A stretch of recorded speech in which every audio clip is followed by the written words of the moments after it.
America was built by people with a few dollars and a dream. And while many don't know it, there's one path to success that still only requires a dream and about $10. That's right. If your dream is to start or grow your business, something as simple as the right business card could make all the difference. And today at Vistaprint.com, you can get 500 full-color business cards for only $9.99. That's right, only $9.99. Just go to Vistaprint.com and enter 18. Check out. That's Vistaprint.com, promo code 1.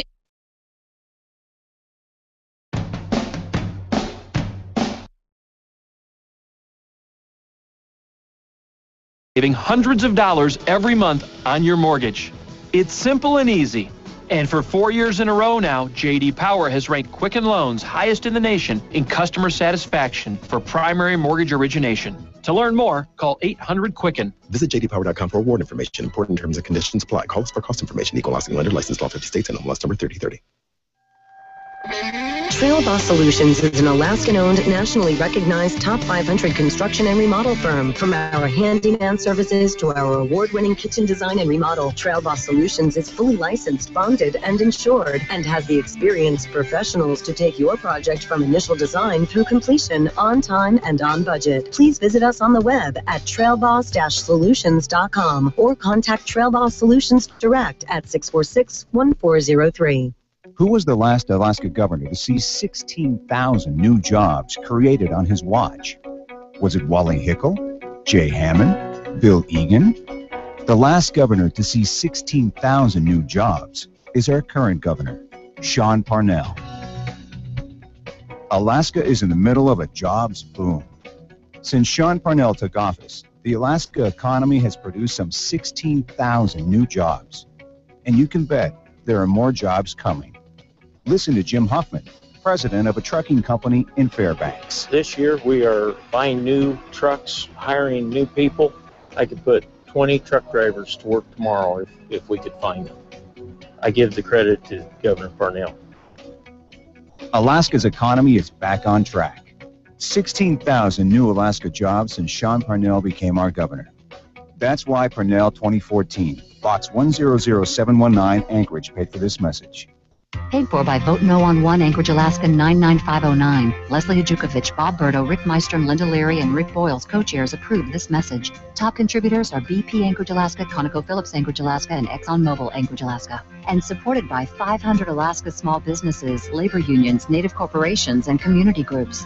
Some say Measure 1 is only about big oil. It's not. More than 500 Alaska small businesses, leading labor unions, Alaska Native corporations, and respected Republican and Democratic leaders have joined to oppose Measure 1. Voting no protects jobs for Alaskans, offers more revenue for education and essential state services, and will grow our economy. Tiffany, a teacher and mother of 2 young children, is voting no. It seems confusing, but it's not. This is not about big oil companies. It's about what's best for us. On August 19th, join this statewide movement. For our families, our jobs, and our future, vote no on Measure 1. Glen Biegel, you have beautiful teeth. Why, thank you, Dan Fagan. That's because my family and I have gone to Dr. Dan Kiley for years. I get scared at the dentist. Dr. Kiley knows people like you are afraid, so it creates a relaxed atmosphere at his office. People actually like going to the dentist for Dr. Kiley. I know it's important to have good dental health. And you look better with good teeth. And Dr. Kiley offers cosmetic dentistry along with general care. Visit Dr. Dan Kiley at lakeotisdental.com. Call him at 562-9209. You ready? Dan Fagan and Glen Biegel are here. They're gonna tear it up, rip it down, and shoot it straight. Fagan and Biegel in the morning on Hot Talk, KOAN. And now, Fagan and Biegel. Well, good morning. How about this? Another rainy day in South Central Alaska. Getting ready for the fair. Yeah, when does it start? 11 days before the before Labor Day. Dan Fagan, Glen Biegel, Bonnie Cameron right over here. Bonnie sent me a note last night, said we should get a booth at the state fair. I do think that would be great. Well, we good exposure. When I did my show at QD, we'd go out there and we'd get a booth, and then we would also get an RV. When we're on, no one's there. You know, from 6 to 9, it would be a ghost town. And when we did it for QD, we got great response because people would come by. We'd put them on the air. We'd give away free. Remember one time, poor Vic Corrine. Oh. God bless his heart. Bless his heart. Yes. Vic Corine is kind of known for consuming mass quantities of food. When he was a legislator. Big guy. What is he, like 6'10"? He's very tall. 350 pounds. I mean, he's not heavy. He's just huge. When he was a legislator, you know, lobbyists would buy lawmakers' meal. He would actually say to the lobbyist, "Can I order something to go after having a meal?" I remember one time, my photographer and I, Autumn Britton, we went to some banquet that they had. You know, they have stuff down there all the time. And she got a big thing of corn because they were going to throw it away, and she was going to eat it. And so we brought it back to the press office, and Vic somehow comes in, and he sees that, and he goes, "Autumn, you going to eat that?" And so she goes, "No, I guess not the whole thing." So he takes it and goes to his office. He just always had the sense that he didn't have a lot of money. Yeah. Well, one time we were out there at the State Fair with this big table, KFQD banner, me and San Juanito Muniz, Valdez, Smith, Jones, Johnson, sitting next to me. And I'm literally people bringing us food. The pork chop on a stick, the turkey leg, the cream puff. And I'm telling you, it looked like a major buffet. There was probably 50,000 calories on the table. And so Vic was going to be the guest. So we're sitting there, and I'm telling you, we did 3 segments with him, and each segment during the commercial, he'd consume 33% of the table. Then we'd do another segment, then he'd eat another 33%. And at the end of the 3rd segment, he stayed and ate during that commercial break, and he wiped that table clean. How does he do it? That was enough food for even me, who was a big eater, for at least a week. Wow. That was a lot, and he didn't miss a beat. And it was like he would know just to swallow right before we're about to cue him to go back on. So, like I said, are we gonna have a booth? Very efficient, by the way. I want to go. He must have been a good conservative. He was. Well, the problem is nobody's out there at 7 a.m. Yeah. Right. So we can just sit out there, you know, and no one's gonna see us. Yeah. We don't have to broadcast. I just want to sit there. Just sit there and wave like Queen. Bring me food. I'll take Dream of it. We could go out there and do a cheese booth. curds, please. And put our banner up there and give away Glen Biegel bobbleheads or something. There you go. Yeah. That'd be a great idea. Yeah, we have capabilities to broadcast on remote locations, don't we, Brian? Yeah. Brian has a capability to broadcast from the moon. He is amazing. To make things happen, no doubt about it. Well, I don't know. We'll think about that. We'll talk about that. When does the fair start? Oh, I don't know. 20. I gave you 21st. An excellent non-answer. Wow. Oh, what'd you say? I said 11 days before Labor Day. No, okay. Yeah. So which we don't know when Labor Day is. That was very diplomatic of you. Wasn't that good? When I was with Channel 2, I remember I did a story once. You know, they'd send you out there, and I was like the fair correspondent. And 2 memorable stories that I did. I did one with the Make Hemp Legal people. I interviewed the guy, and literally he was so stoned and out of it. And I was asking him, it wouldn't matter what I asked him, he would say making hemp legal was the answer. You know, what's going to solve the Middle East crisis? Making hemp legal. Literally, he would turn it to that. If everyone was stoned, we'd all get along. And it was very funny. And the other story I did was that we called the National Weather Service and had them do some research for us. And we found out that 82% of the state fair days in the last 25 years were rain. Mm-hmm.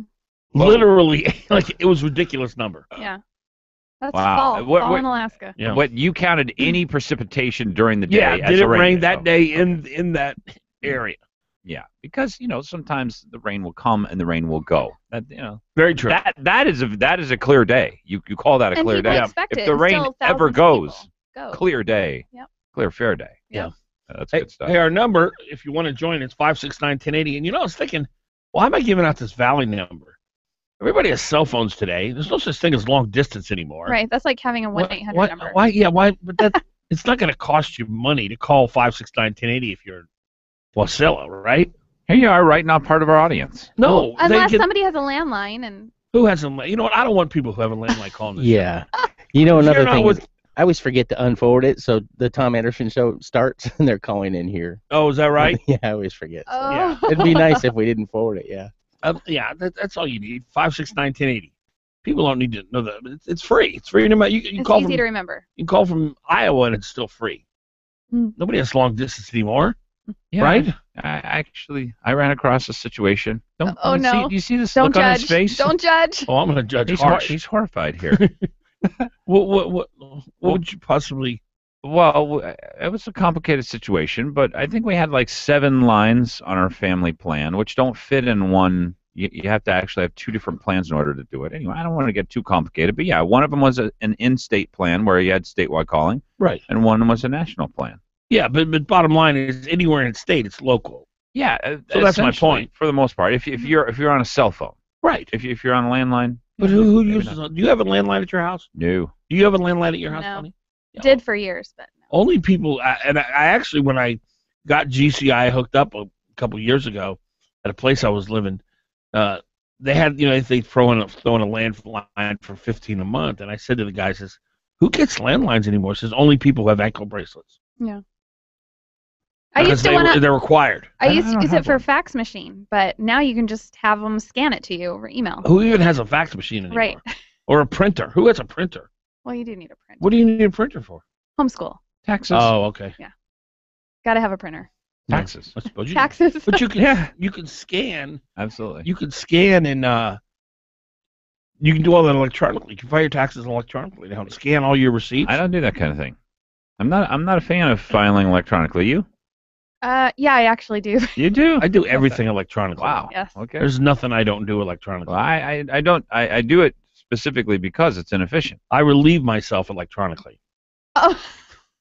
Oh. Everything I can do electronically, I'm going to do. Break, please. Yeah. Cue the music. We got Joe Miller coming on, and I'm thinking about banning Bonnie from the segment. Oh. Just the way she looks at him, and I know so that's nice. drool coming out of her mouth, and it's if I ask him a question that Joe, why are you not the most wonderful politician ever? She gets angry, and it's just I think we should make her go get us coffee or something. I like the size. This SIGHS.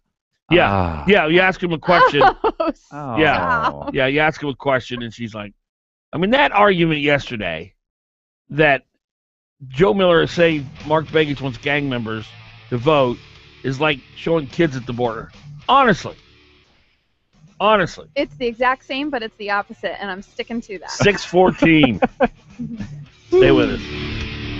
Exact same, but it's the opposite, and I'm sticking to that. 614. Stay with us.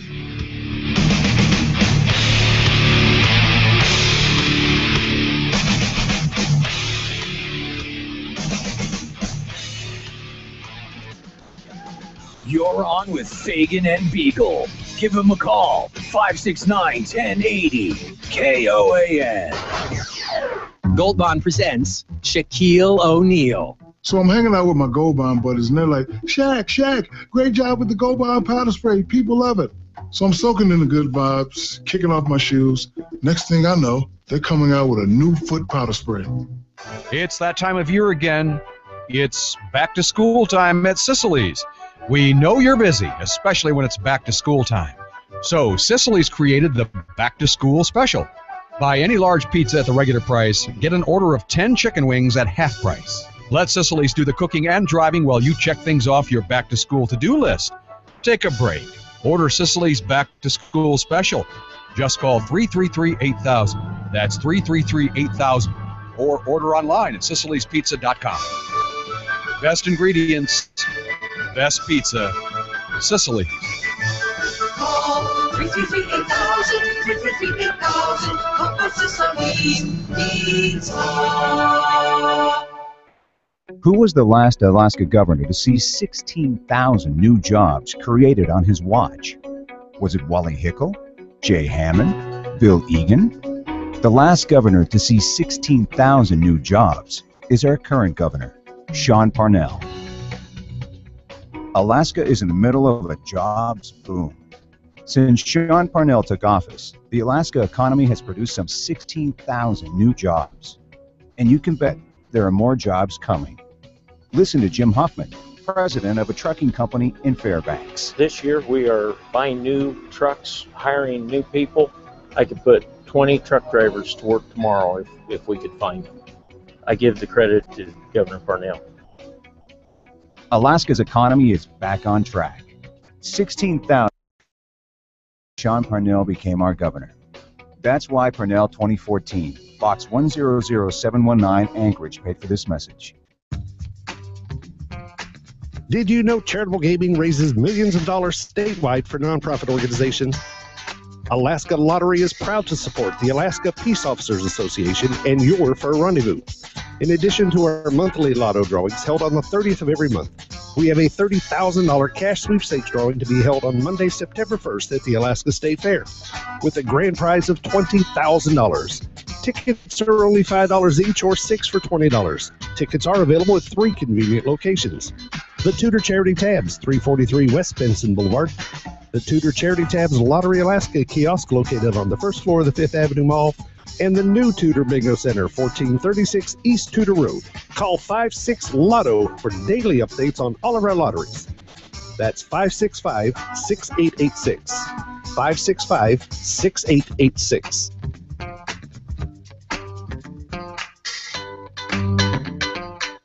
The press is calling out Mark Begich and his liberal Washington allies for meddling in the Republican primary, launching dishonest attacks against Alaska's clear conservative choice, Dan Sullivan. Why? Liberals like Mark Begich can't run on their failed records of Obamacare, higher taxes, and trillions in debt, so they meddle in our primaries. Seen those ads attacking Sullivan? They're financed by a group tied to Harry Reid, Barack Obama, and radical environmentalists. They want Begich back in Washington voting for Obama's agenda 97% of the time.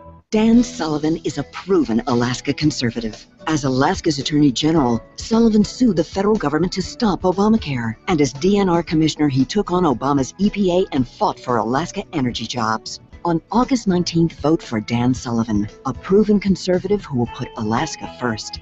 American Crossroads paid for and is responsible for the content of this advertising, not authorized by any candidate or candidates committee. www.americancrossroads.org. Fagan and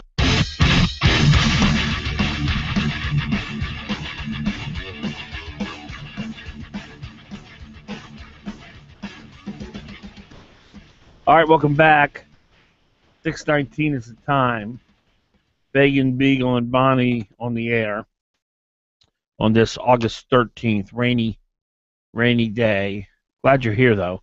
All right, number 569-1080. 569-1080. We've got Jill Miller coming up on the broadcast. And we're also going to hear from Mike Heatwald. Big hearing yesterday on Pebble by the EPA. David Boyle, our good friend, Alaska Policy Forum, will join us a little bit later on. 569-1080 if you want to get in touch with us on the broadcast.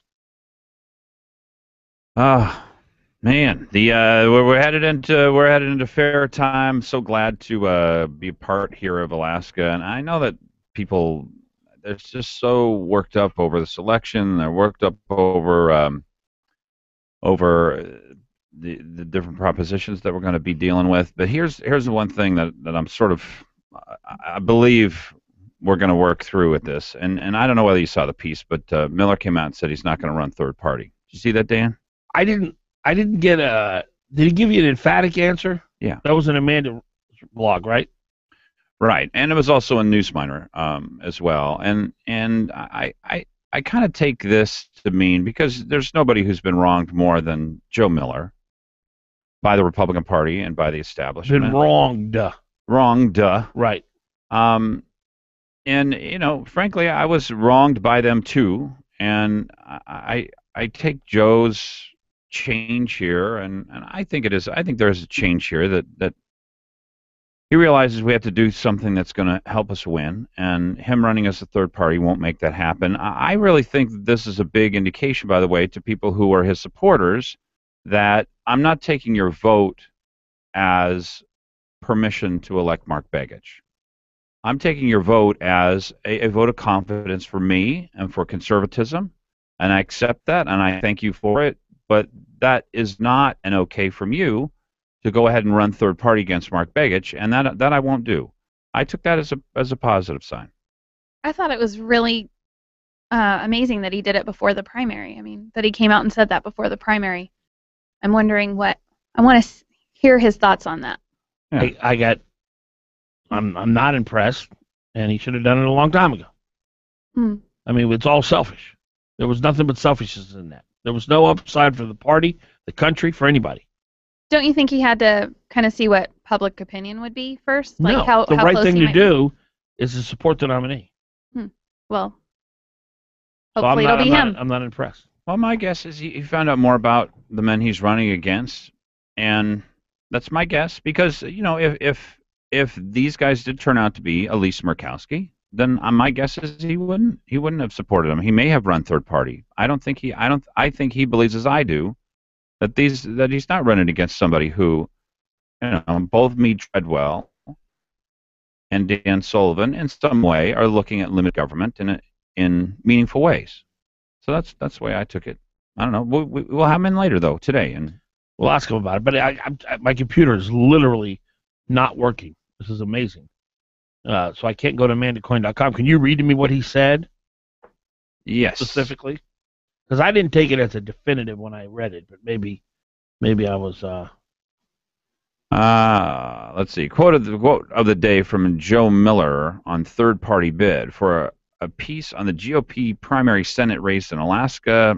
The AP's Becky Borer probes candidate Joe Miller on whether he has plans to run as a third-party candidate. Miller told Borer that he's not considering that move because I don't think it would be successful, he said. Talk is that if he did so, Miller would likely try to run as a libertarian. However, the current libertarian candidate, Mark Fish, although he is a friend and has worked for Miller in the past, has repeatedly said that he will not step aside for Miller. So he's not considering it. It's not an emphatic no, but it's close. Right? I take it as a no. I heard it on the radio. They said he has decided not to run as a third-party candidate. So she could have reported it even more strongly than this. But I take not considering something as it is not a possibility. You going to the fair this weekend? I'm not considering it. That's very different than no way I'm going to the fair. Yeah, I think that he has decided that he will not. I don't know. Well, he's not considering it because he thinks he can't win. I think he's being honest. I take him at his word, but it's not emphatic.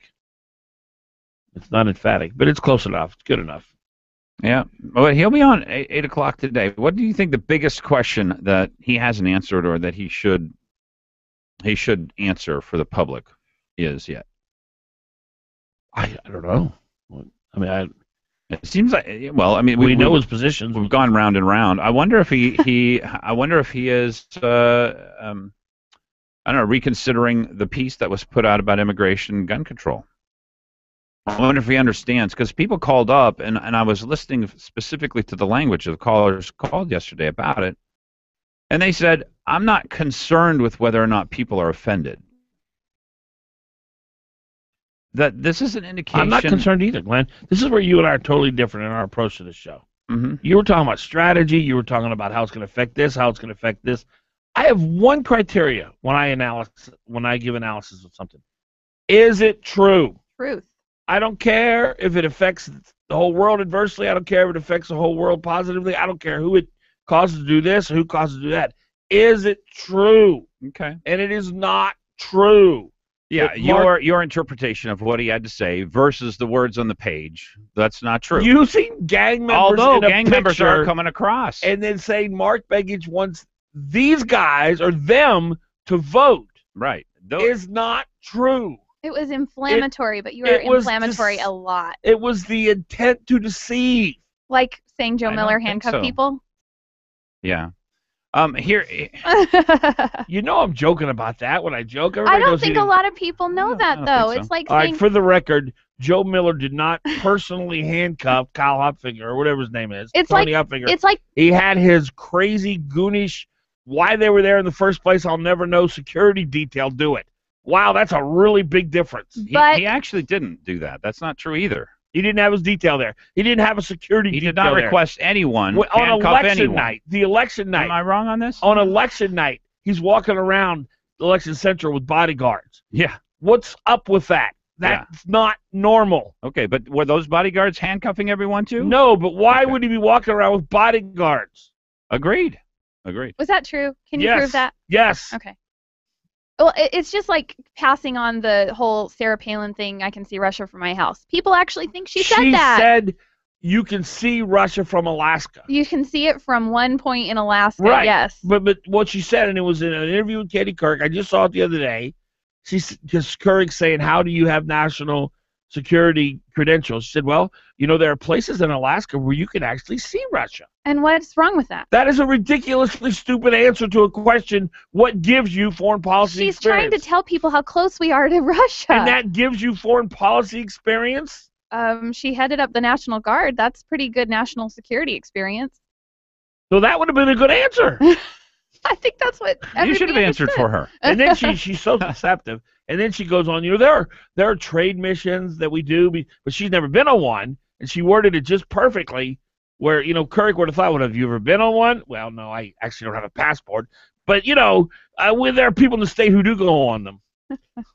It's just an example of how you can pass something on and people believe it. Right, like putting a bunch of gang members on a flyer and saying Mark Begich wants them to vote. Well, like that, you mean? They weren't identified as gang members. Oh, they're gang members. They're the quintessential gang members. Yeah. They're holding up their gang signs. My only point is you're drawing a conclusion here. A conclusion that wasn't stated. When you show a picture of gang members and state clearly Mark Begich wants them to vote, you're saying he wants gang members to vote. And then your quote is 20 million people. So unless you conclude that 20 million people are gang members and they're all coming across the border, or A or B, here's the other problem. Why use the gang member pictures? What's I agree. The purpose? It's totally stupid. It's totally stupid because here's why I think Joe Miller used this because there have been a lot of gang members who have come across the border. Mm-hmm. Thousands, tens of thousands of them. They are committing crimes in the United States of America, violent crimes, and that he thinks that countering or couching of the issue is what gets him the greatest reaction amongst his supporters. Yes. What he is wrong about is not offensive to everyone else. So you are saying, well, it's just not true. Actually, gang members are coming across, and frankly, Mark Begich would give the vote to as many people as could come across. You have no evidence that Mark Begich wants felons to vote.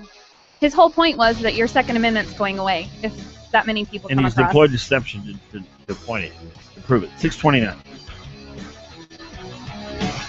And he's deployed deception to point it, to prove it. 629.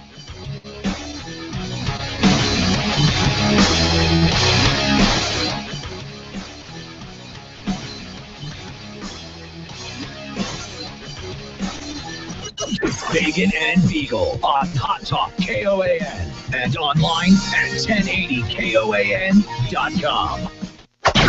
With KOAN News, I'm Ann Kenda.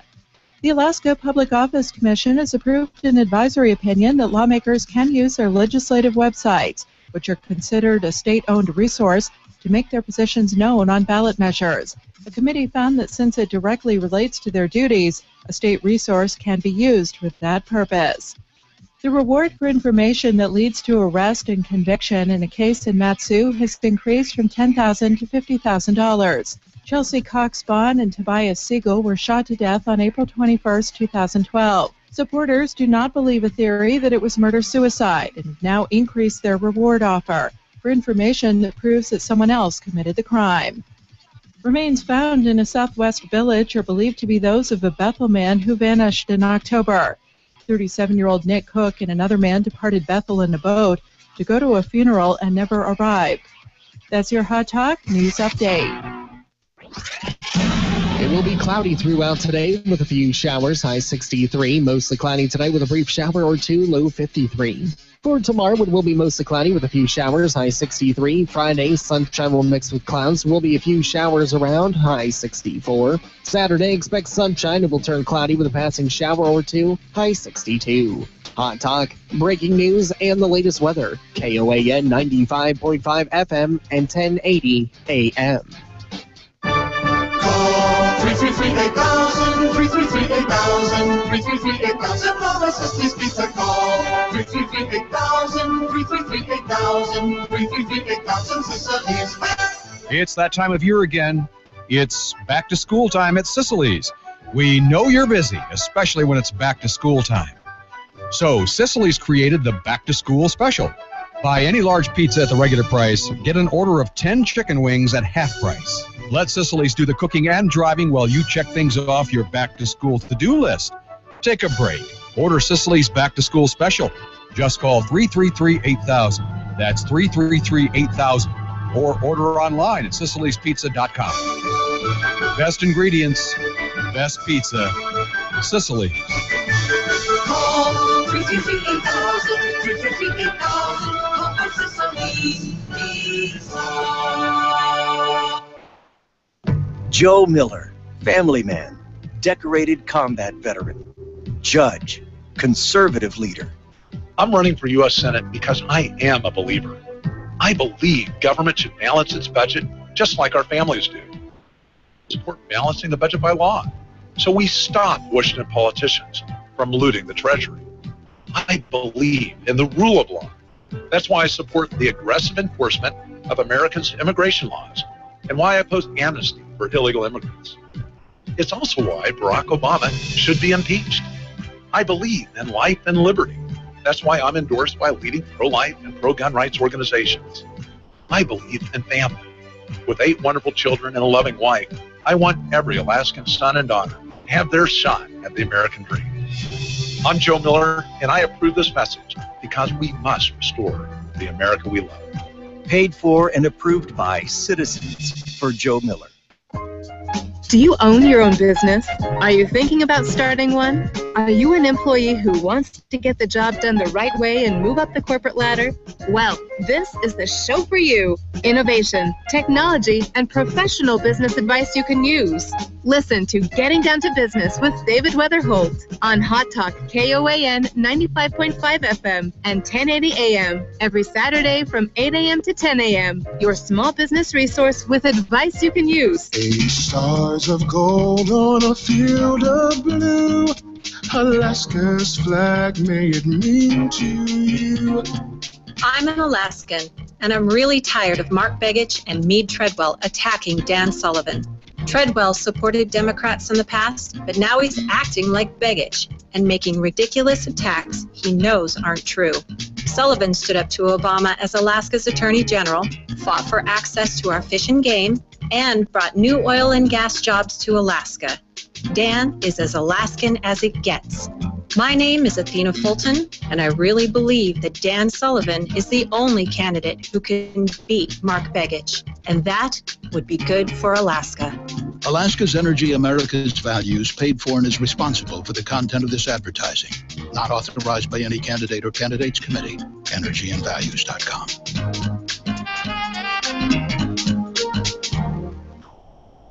Why is A&A The Shop Alaska's independent Subaru specialist? How is it they've been voted the best shop in Anchorage not once but 6 times? Well, it's pretty simple. They offer the best warranty in the business. If they work on your Subaru, you're going to get a 3-year, 36,000-mile warranty on both parts and labor. That's unheard of. A&A The Shop deals exclusively with Subarus, and they also offer $35 oil changes. All their technicians are ASE certified. Call A&A The Shop for an appointment. 562-3919 in Anchorage and 696-2096 in Eagle River. You're on with Fagan and Biegel in the morning. Give a Biegel.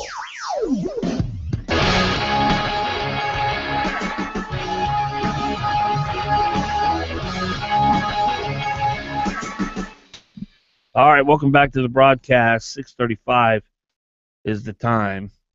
Our number 569-1080. Glen Biegel here, Dan Fagan here, Glen Biegel there, Bonnie Cameron over there. Let's go to Jeff. Jeff, you're on.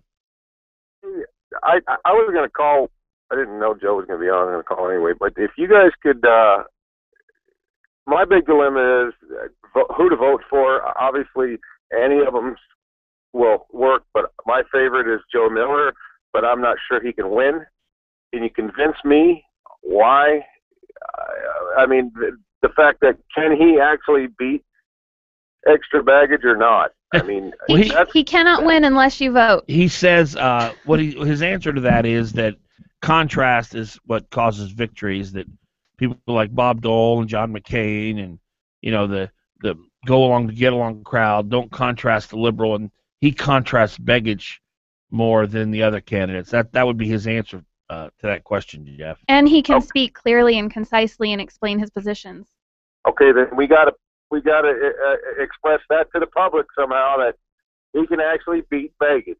Well, the trouble is 65% of Alaskans have a very unfavorable opinion of him. I'm not sure that's so true anymore, but So, Well, I got a bad taste in my mouth about him winning because I campaigned for him. I've never stood out a street and held a sign in my life until I did for him in Wasilla and Anchorage. And, you know, I've never been flipped off that many times in my life, which is fine. I just smile, you know, but I'm just saying, you know, to go through all that and then to get, you know, squeezed out by Lisa, it's just not right. And so, so it gives me a bad taste in my mouth to vote for him again. Thank you, Jeff. You know, there's two things that have happened that has really raised a flag for me. One was this major amateurish Bush League video where it's produced by a 14-year-old, and he tries to get the other candidates to sign a pledge. It is as unsenatorial-like as anything I've ever seen.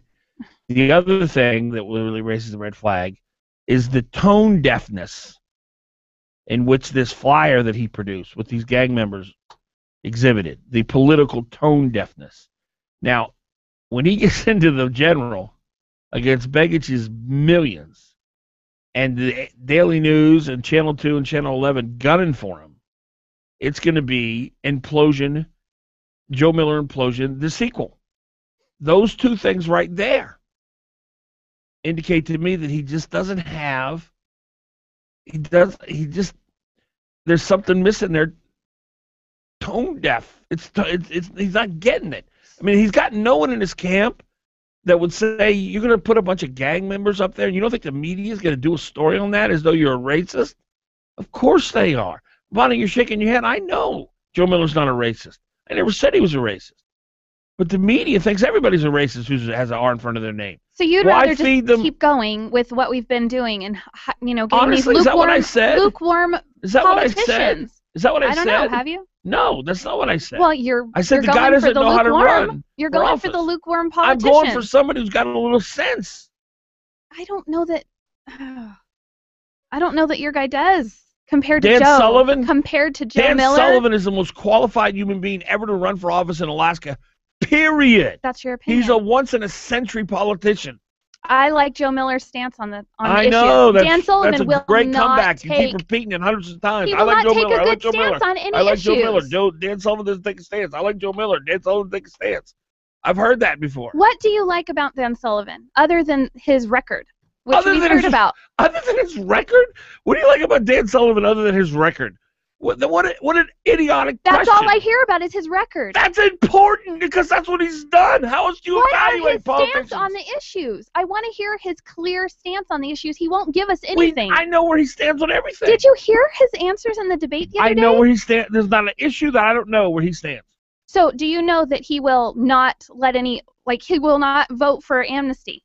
Yes. Do you know that for sure? Well, yes, he said he's not for amnesty. He's backed by all kinds of pro-amnesty Okay, here we go back politicians. into the, if you're backed by so that means that Well, you said that Ron Paul put out a letter or a newsletter and that he's responsible for that. Wait, what? Yeah. If you put out a newsletter with your name on it, you're responsible for that newsletter. Yes, I stand by that Dan Sullivan egregious assertion. let out his name was on the Stand Your Ground letter from that woman. He was the Attorney General. His name's on every letter that comes out of the Department of Law. Same thing with Ron Paul's newsletter. No, it's a personal newsletter with his name on it. If I get a newsletter and I put Dan Fagan at the bottom of the page, and if I say how short people should be killed, I'm responsible for that. Okay, Dan, then you keep voting for lukewarm politicians, and we'll keep going That's down your farther default and position farther. every time. Okay, Dan, you keep voting for lukewarm. You never make a point that's different. It's the same thing over and over. Okay, you That's keep going because- status quo. That's because it's not working for us. It has not worked for us, and it's not going to keep working for us. I'm sorry, I'm not as good of a debater as you are, but I know where I stand. I'm not undecided, so I'm not going to give you that. I listened to Jeff, who just called. He likes Joe Miller. He's done work for him. Worries about whether or not he could win. And then Dan, you guys are talking about the base, Bonnie. You guys are talking about making sure that the base turns out and votes for a candidate. And that's one part of the electorate, but it's not a majority. If it was a majority, there wouldn't be a Lisa Murkowski. I'm not trying to go with the majority anymore. I'm tired of that. Well, I understand I'm that. not going to vote for somebody who's going to go up there and misrepresent me as a Republican. I'm not a registered Republican, but I probably would never vote for a Democrat. So But I don't know that you know a position upon which you suspect. You don't have any indication because, when Dan Sullivan was in studio and I asked him about immigration, he said, I'm not for immigration. I want to secure the border first. He's not for everybody says they want to secure the border first. Yeah, but I went further than that. I mean, it wasn't just that. But you can't argue with it because everything Dan Sullivan says is not true. So there's no debating her on that what he says because his words, a guy who volunteered to fight for his country as a Marine, his words, 100% of them are lies according to Bonnie. So why debate with her about what he said? Because though his words are irrelevant to Bonnie, because this Marine who put his life on the line for us has no credibility with her. That doesn't mean he's qualified to be a U.S. Senator. It also doesn't mean he's a liar. I didn't say he was a liar. Every time he quotes Dan Sullivan, you say, I don't believe him. I never said he was a liar. I just said he does not take a very strong stance on any issue. You said you didn't believe him when he talked about amnesty. I didn't say that. Do you believe that he's against amnesty? He says he's not for amnesty. So do you believe him? Anybody can say anything. That's my point. He will not even sign a pledge saying that he is. Joe Miller's rinky-dink 12-year-old generated pledge you're talking about? He has grassroots money, Dan. That. He has grassroots money. What do you think he's going to make a $3 million commercial? Does Dan Sullivan favor amnesty? He says he's not for amnesty. And what do you believe him? I believe he's not for amnesty, but I do not You believe do. he will vote that way.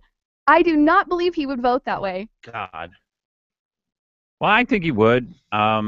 Here's where I think most people go wrong in their thinking of this, and this has to do, frankly, I believe Lisa Murkowski told us a lot of truth about who she was.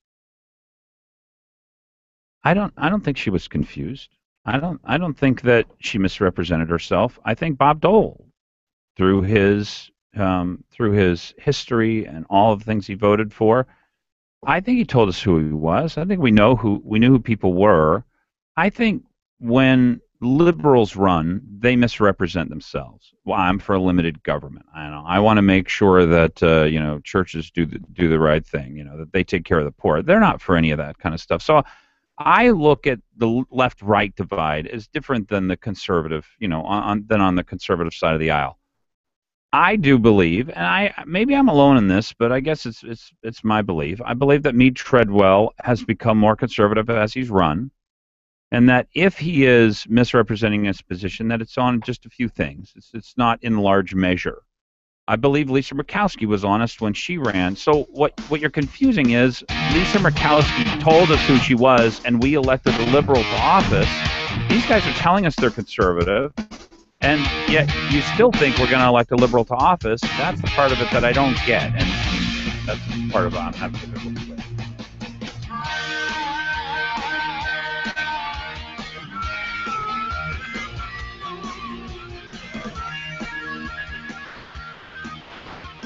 Action to keep you and those around you safe. When you open the door to the 2014 E-Class, you will experience nothing less than the future of the automobile, which, of course, closes the door to any other choice. The 2014 E350 Formatic Sport Sedan starts at just $54,400. Test drive one today. MSRP for 2014 E350 Formatic Sport Sedan excludes all options, taxes, type of registration, transportation charge, and dealer prep. Options, model availability, and actual dealer price may vary. Some equipment described as optional. See dealer for details. Mercedes-Benz of Anchorage. The best or nothing. Who's the conservative Republican who can beat Mark Begich? Dan Sullivan's a Marine, whose roots in Alaska go back over 20 years. As Alaska's Attorney General and DNR Commissioner, Sullivan supported our hunting and fishing rights and fought to expand access to our lands. And Sullivan stood strong against the Obama administration, suing to stop Obamacare, fighting against federal overreach, and jump-starting jobs and energy production throughout Alaska. Now Sullivan is running for the U.S. Senate to cut wasteful spending, rein in Obama's EPA, and take care of our veterans. In the Senate, Sullivan will vote to repeal and replace Obamacare and fight for a balanced budget amendment to stop the Washington politicians from bankrupting America. On August 19th, vote for Dan Sullivan, the conservative Republican who will beat Mark Begich. I'm Dan Sullivan, candidate for U.S. Senate, and I approve this message. Paid for by Sullivan for U.S. Senate. Hi, this is Herb Eckman of Alaska Sausage and Seafood, here with my son, Martin. It's summer, the time for visits from friends and family. If your guests go fishing, we would be happy to smoke and vacuum pack their fish and ship it to them. Even if they don't catch anything, bring them to our retail store in Midtown Anchorage, where we have a wide variety of wonderful smoked salmon and gourmet sausages with reindeer. Try the samples, then take home some of your favorites packed for airline travel. That means your fish will arrive at your home hassle-free. And our retail store offers special European foods such as Hengstenberg sauerkraut, European jams like Mühlhauser Sauerkirsche, Kinder chocolates and marzipan, German breads like Schnittbrötchen and pretzel. We also have our own smoked salmon spread. Come in and let us give you the one-on-one attention you deserve. Alaska Sausage and Seafood is the place on Arctic near Benson. Just tell them Herb or Martin sent you. I've got almost 6 years in the Army. 10 great years. I joined in '06. I was a senior in high school. Family really wants to be settled in one place. I got so much experience and technical training in the Army. Now I want to turn that into a civilian career. But I still want to serve. Thing is, the benefits are so important to us. I'm ready to go to college now. And I've got a lot to give back. Get the best of both worlds in the Army National Guard. Serve your country and your community part-time while you live your life as a full-time civilian. With over 3,000 units in the 54 states and territories, you and your family can stay grounded, close to home. Keep the benefits going. Work toward your 20. Maybe take on a new MOS and gain extra skills. I joined the Guard because I'll always be a soldier. The word Army is still going to be on my uniform. Visit NationalGuard.com or talk to your RCCC about making the transition. Sponsored by the Alaska National Guard, aired by the Alaska Broadcasters Association and this station.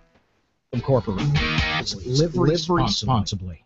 Fagan and Biegel, 1080 in the morning on the Talk of the Valley.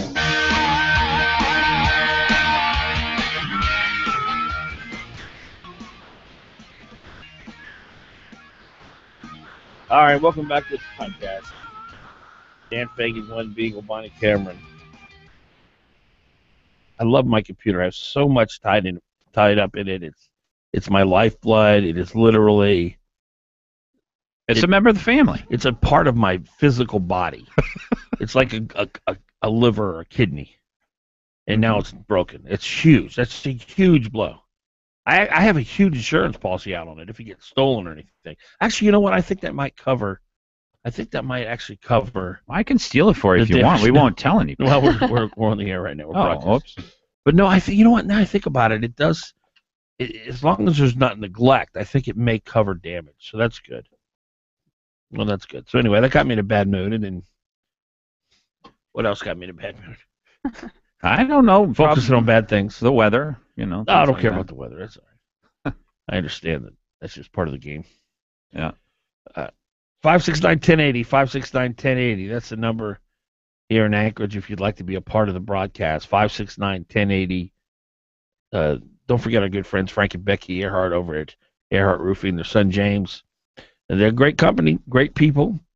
They're the best in town when it comes to installing roof, whether it's down on the peninsula, out in the valley, anywhere in South Central, really. We've got 17 trucks, 60 employees, 42 years in business. Now, you know, when you're talking about doing something as important as installing a roof, you've been doing it for 4 decades plus, you know you're good at it. And to be the premier roofing company in town, well, these folks know what they're doing. Family-owned business, 50-year warranty on any roof they install for you. 50 years, that's half a century. Go see the guys at Earhart Roofing. Here's the number, 345-5555. 345-5555. Earhart Roofing. Our number, 569-1080. Let's go to Tom. Tom, you're on. Morning. Morning. Good morning, sir. How are you? I'm just enjoying the heck out of your show this morning. No, I'm not. It's not fun for me, Tom. I mean, this when is not you were, a pleasant experience. When you were yelling at Bonnie, I could just see you probably getting red in the face, and all puffed up. And I mean, geez, it was bad. You didn't have a heart attack, did you? I think I actually did. Okay. I have a severe pain in my chest right now. I'm having trouble breathing. Is that a heart attack? Could be. I can't. I shouldn't joke like that. My mother's listening. So. Yeah, you get her all upset, but yeah. I think the difference for me is that, Bonnie talks about Joe Miller, but Joe, the way he comes across, when you're a senator, you can be a senator and not be senatorial. It's like Mark Begich. He might be our senator from Alaska, but he's not senatorial, and I don't think he'll ever be accepted as one of the senators in Washington, D.C. Yeah. And the same thing with Joe Miller. Joe says some of the stuff that I like. I supported him last time because I thought if you win the primary, you're the nominee. You're the nominee. Yeah. And that isn't the way it went. But this time we have two other candidates, Meade Treadwell and Dan Sullivan, who are senatorial type people. They can be part of the club back there. Where if we send Joe Miller, it's like the guy from Texas. Everything you just said is what is wrong with this whole it process. It might be wrong with the process, Bonnie, but it's the way it is. Well, then let's not change it. Well, let somebody else change it. But for right now, let our kids change it, right? We need somebody that can represent Alaska and can replace Ted Stevens. And with Mark Begich, we don't have that. With Joe Miller, we would not have that. With Dan Sullivan or Meade Treadwell, I think we would have it. And the other part is talking to your constituents, being part of Alaska. And, I think Dan Sullivan would be good. I think Meade Treadwell would be good. But I think maybe Meade Treadwell would be better because I think he can connect with the people in his district better, and I think that he would connect with the people in Washington, D.C. better. And therefore, I think he would be the best senator at this time. Is that who you're considering voting for at this point? I have decided, and I've read a lot about him. I've listened to both of them, listened to Joe Miller a lot, and I think that Meade Treadwell really is what we need today. And, maybe 4 years from now, Dan Sullivan will take on Lisa Murkowski, and we'll have two Republicans.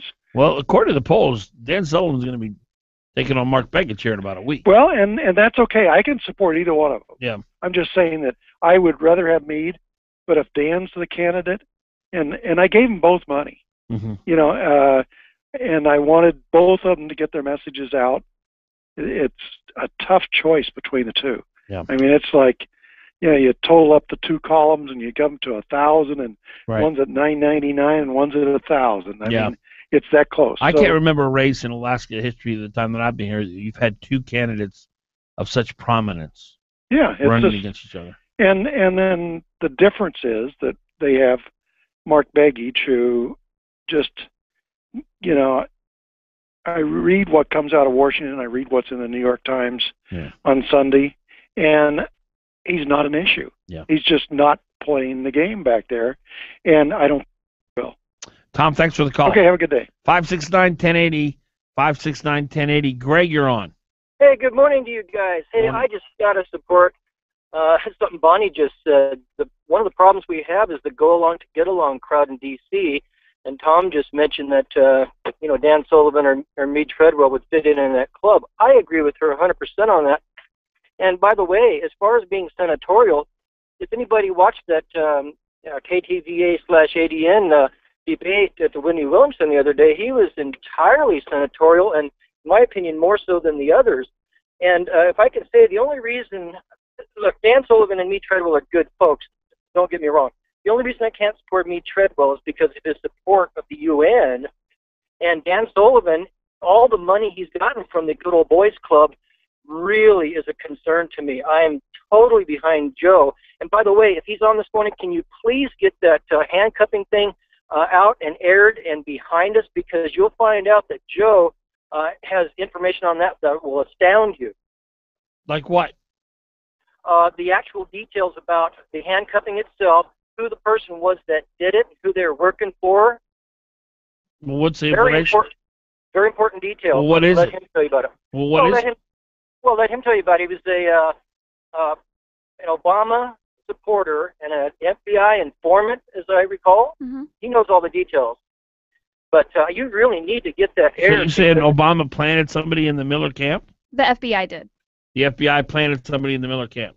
Well, I don't know what happened there because I wasn't on the inside of the circle. I don't know. However, what I do know is that it seems like when we listen to that, we're hearing that Joe Miller had something to do with the handcuffing, and sometimes, Joe Miller showed up at an event one time with handcuffs, just as a joke, because it had nothing to do with him, and that needs to be aired.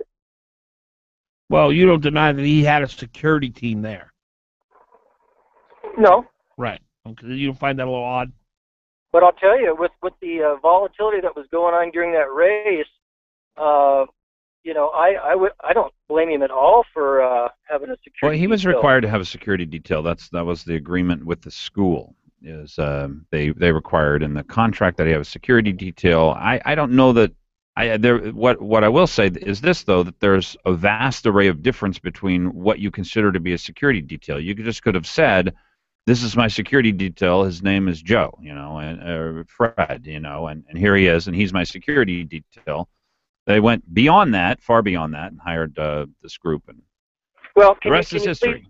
Can you please at least have a short little blurb on it from Joe so we can clear that, and then move on to the important stuff, because that's kind of a real distraction to the critical nature of what we're doing. Yeah, talk about inflammatory, right? Yeah. Thank you, Greg. And anyway, thank you very much. 6:58. Stay with us. 6:58. Stay with us.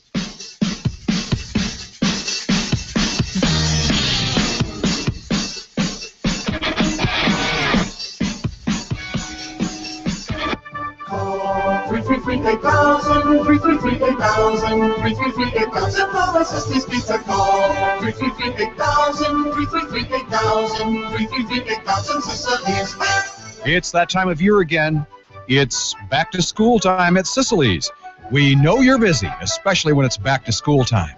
So Sicily's created the back to school special.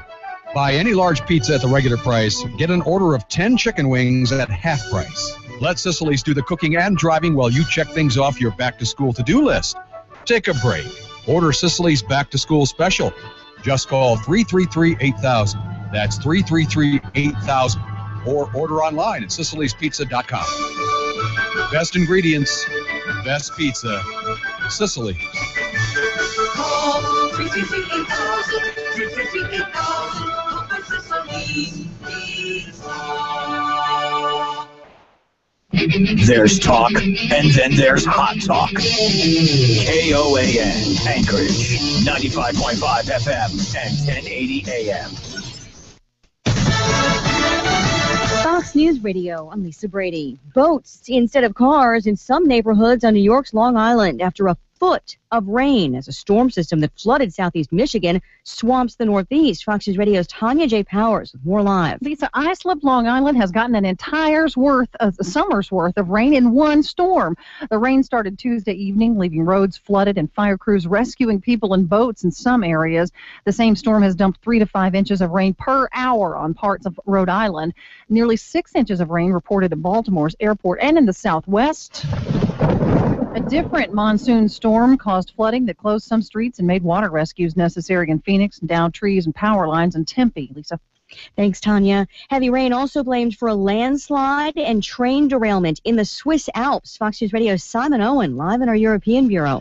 Elisa, one of the train's 8 carriages left hanging over the edge of a ravine. 2 others also derailed, with around 200 people on board. 11 are said to be injured, 5 of them seriously, with air rescue helicopters helping the recovery mission because there are no roads nearby. The train was travelling close to the ski resort of San Moritz, travelling along one of the most picturesque lines in the world. But there's been heavy rain in the area for the past few days, Lisa. Simon, a rescue mission in the works for thousands of religious religious minorities trapped on a mountain in Iraq by ISIS militants. People who are exposed, starving, dying of thirst on this mountainside, getting them to a place of safety. British Prime Minister David Cameron telling Fox sister network Sky News detailed plans are being put in place and that Britain will play a role.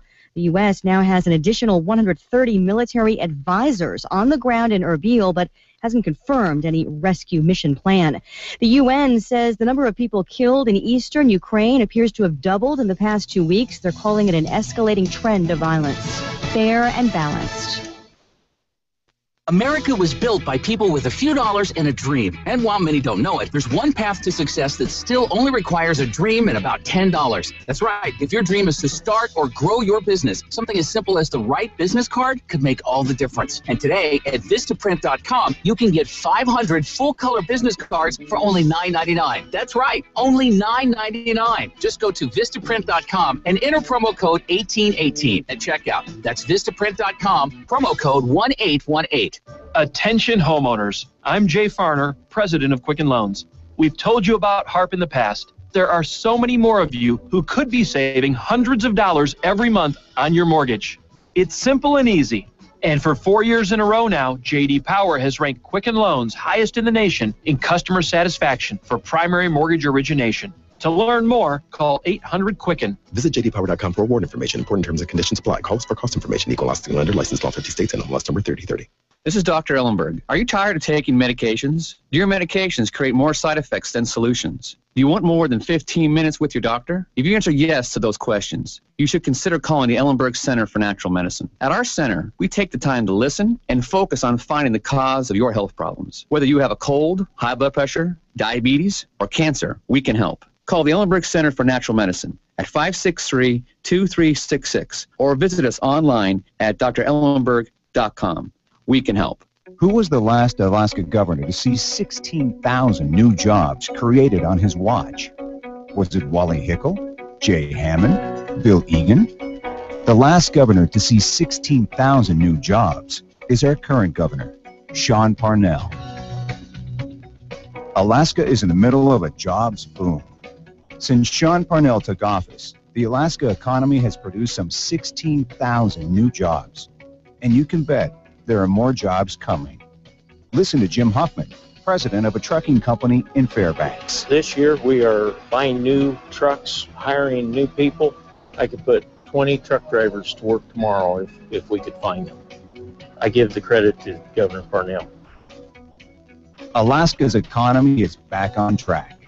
16,000 new Alaska jobs since Sean Parnell became our governor. That's why Parnell 2014, Box 100719, Anchorage, paid for this message. Paid for by Vote No on 1, Anchorage, Alaska 99509. Leslie Hajukovich, Bob Berto, Rick Mystrom, Linda Leary, and Rick Boyles, co-chairs, approve this message. Top contributors are BP Anchorage, Alaska, ConocoPhillips Anchorage, Alaska, and ExxonMobil Anchorage, Alaska. And supported by 500 Alaska small businesses, labor unions, native corporations, and community groups. And now a special announcement from U.S. Senator Lisa Murkowski and former Alaska Governor Tony Knowles. Tony and I are working together to defeat Ballot Measure 1. Some people say oil tax reform is about helping big oil companies. It's not. It's about our economic future as Alaskans who own the resources. Oil tax reform is not a partisan issue. It's a vote to protect Alaska jobs and grow our economy. After years of oil decline, oil tax reform is now working. Investment is up, and that means more oil production, more Alaska jobs, and more state revenue for education and essential services. Please vote no on August 19th and give oil tax reform a fair chance. What if buying your next car could actually be enjoyable? At Payless Car Sales, we believe it should be. If you're in the market for your next car, come by and meet our knowledgeable staff and explore our selection of quality vehicles. We offer military discounts, and we give all of our customers Carfax history reports. We can also provide warranties and handle all of your lending needs. Just like driving your car should be enjoyable, so should buying it. Visit us downtown at 919 East 5th Avenue or on our website at paylesssales.com. Payless Car Sales, where Alaskans drive. You're on with Fagan and Biegel on Hot Talk KOAN 6 to 9 a.m. on the Talk of the Valley.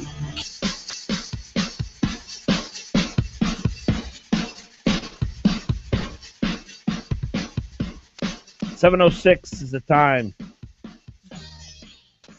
Welcome to the Fagan, Biegel, and Bonnie show on our number 569-1080, 569-1080. If you're having trouble sleeping at night, don't cheat yourself. Don't cheat yourself out of a good night's sleep. The Alaska Neurology Center, Alaska's premier medical facility, located right in the heart of South Anchorage. The old Borders bookstore building, they turned it into an amazing state-of-the-art medical facility, and they do many things there. Of course, if you have any type of neurological disorder, they will help you and treat you and make you better. If you have trouble sleeping at night, that's another thing they specialize in at the Alaska Neurology Center. They have several rooms set up for you to spend the night, and they study you as you sleep, and then they come up with a way to help you sleep better at night. It is a big deal how much you sleep at night and whether you're awake and alert during the day. It's a quality of life issue, really. Alaska Neurology Center. Go over and see them again. Old Sword Highway in Diamond, right in the old Borders bookstore building. Go in there and make an appointment. 565-6000.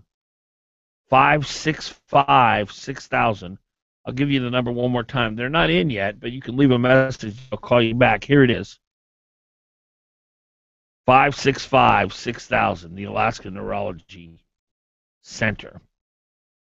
There's Glen Biegel over there. Bonnie Cameron's over there.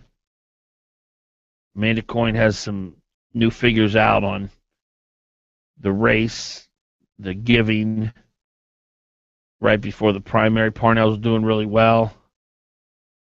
He has raised another $35,000. And then he's got $302,000 cash on hand. Byron Mallett raised another $23,000. He spent $40,000. He has about $42,000 cash on hand. That's not much. Walker raised $18,000, spent $35,000. He's got about $100,000 on hand. That's a lot more than Mallett, but you'd think Byron Mallett would be able to raise more money. All the unions and Democrats. Lieutenant Governor, which really isn't much of a race on the Democratic side. Halls French raised $66,000.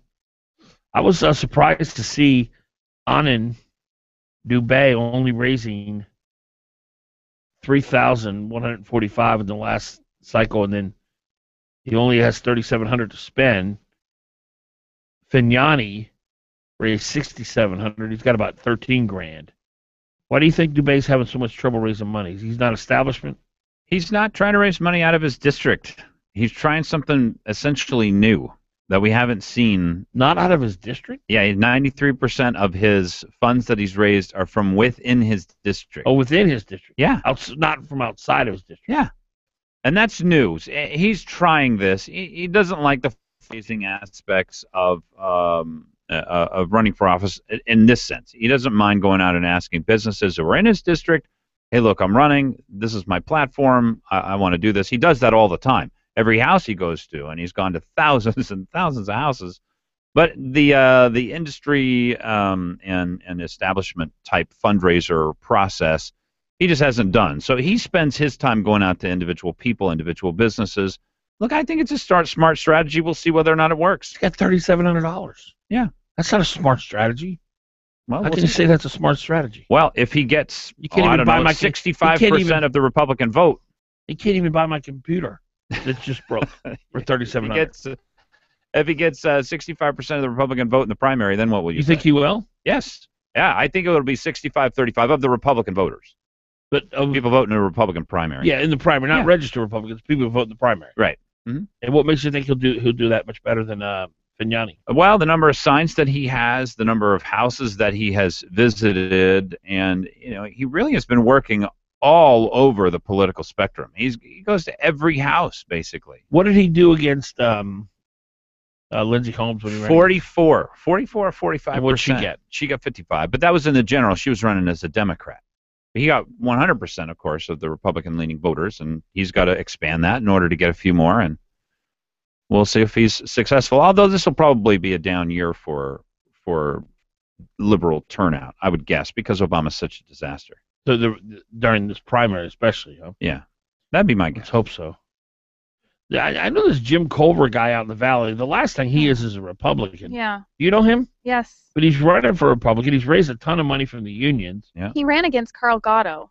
Oh, is that right? And he ran as a Democrat. I mean, he's always been a Democrat. I don't understand that. Why would he run in a Republican primary?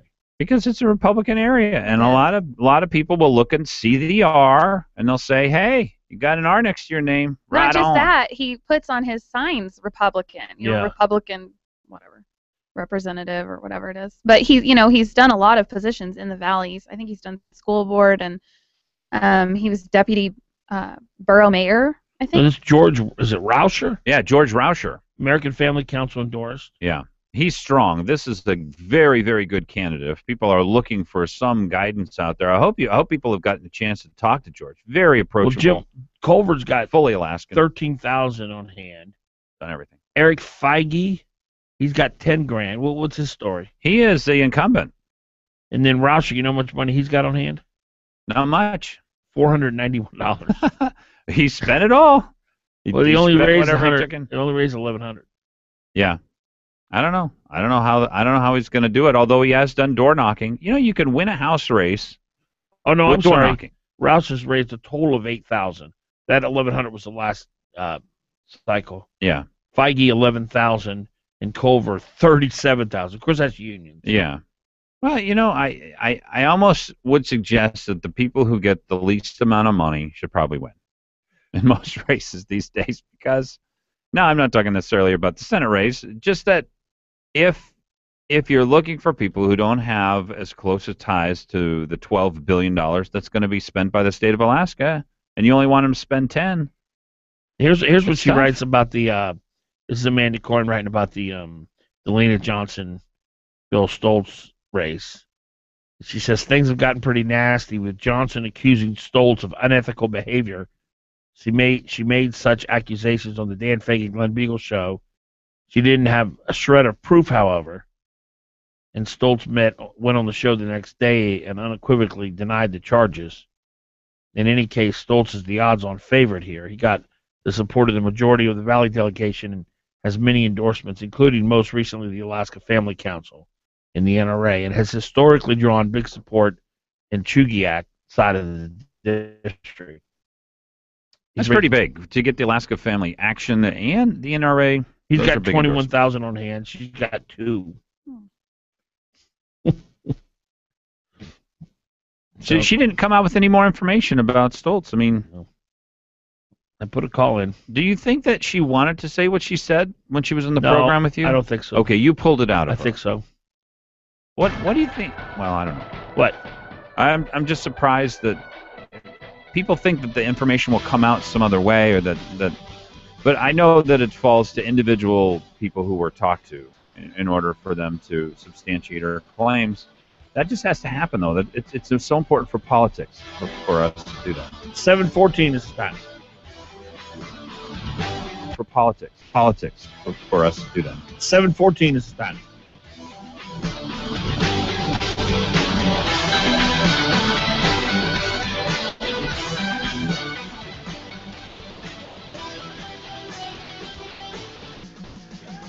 You're on with Fagan and Biegel. Give him a call. 569-1080. KOAN. An important reminder from the Permanent Fund Dividend Division. The August 31st submission deadline is fast approaching. Visit pfd.alaska.gov and click on My PFD Info to check your current application status and review required documents. While you're there, add or change your UA college savings or pick click give contributions. Keep current on PFD news by liking us on Facebook. This message sponsored by the Alaska Department of Revenue and aired by ABA and this station. Joe Miller, family man, decorated combat veteran, judge, conservative leader. I'm running for U.S. Senate because I am a believer. I believe government should balance its budget just like our families do. That's why I support balancing the budget by law, so we stop Washington politicians from looting the Treasury. I believe in the rule of law.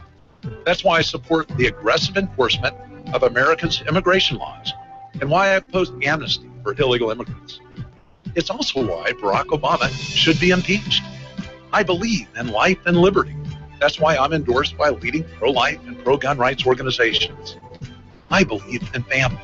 With 8 wonderful children and a loving wife, I want every Alaskan son and daughter to have their shot at the American dream.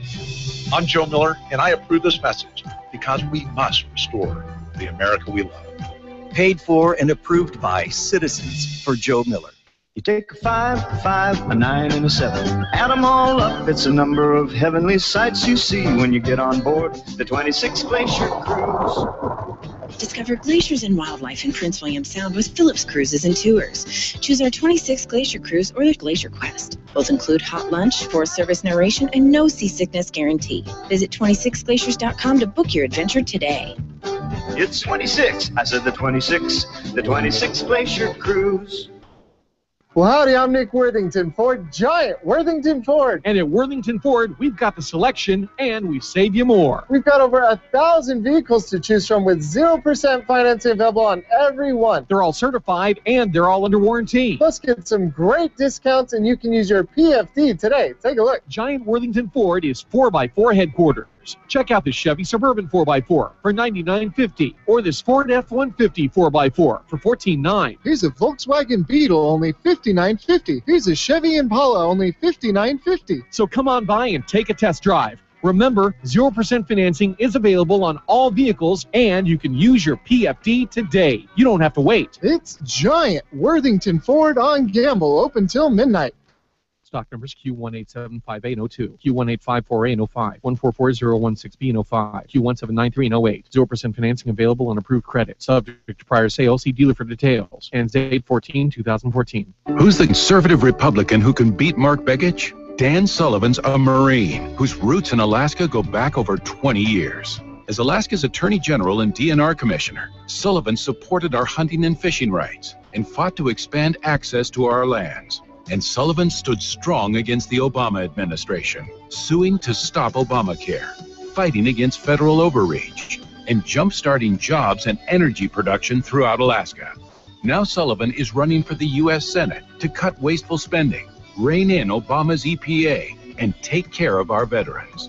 In the Senate, Sullivan will vote to repeal and replace Obamacare and fight for a balanced budget amendment to stop the Washington politicians from bankrupting America. On August 19th, vote for Dan Sullivan, the conservative Republican who will beat Mark Begich. I'm Dan Sullivan, candidate for U.S. Senate, and I approve this message. Paid for by Sullivan for U.S. Senate.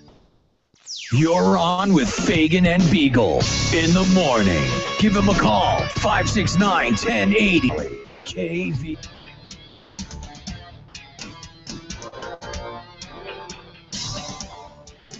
$7:19 is the time. Fagan, Biegel, and Bonnie right here in the morning on what is today, 13th of August.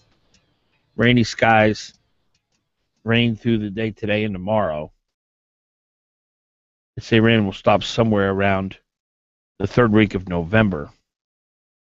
That's the forecast. Something like that. I think that's what they say. You know, Ali Sheik over at Payless Car Sales has brought a smile to many Alaskans' face. There's nothing like having reliable transportation, especially in the cold and the snow and the ice. You don't want to have to get up in the morning and turn that key and nothing happens. There's nothing worse than that. And so that's the beauty of Ali Sheik and what he does at Payless Car Sales. He will help you get into a vehicle that you can depend on and rely on. And it's a pretty big deal. It's a pretty big deal that Ali Sheik puts you in a vehicle that will get you where you need to go. It's part of life, having reliable transportation. So go see Ali Sheik, Payless Car Sales. He's over on 5th Avenue. He's got a great selection. So many beautiful cars to pick from. 919 East 5th Avenue. You tell Ali Sheik that Glen Biegel and Dan Fagan sent you, and he will treat you right. I can promise you that. We're gonna hear from Mike Heatwell a little bit, Pebble Partnership, about the meeting last night, the hearing with the EPA. Joe Miller's also coming. They're really trying to figure out, because I read the piece on it, and even in the piece they said that there would be severe restrictions, I guess was the word, the phrase that pays for what Pebble would have to go through. The 404, though, can be used to prevent something that EPA. It's never been used before, although actually I think that's true before we got to the process. Regulation Act, Congress think to match the law. They passed the law and the EPA regulations based on the law.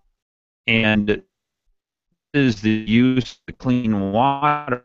When originally clean water was or something along those lines, the EPA changed that so that it included every stream and now every potential stream, every stream that might flow even for a part of the year.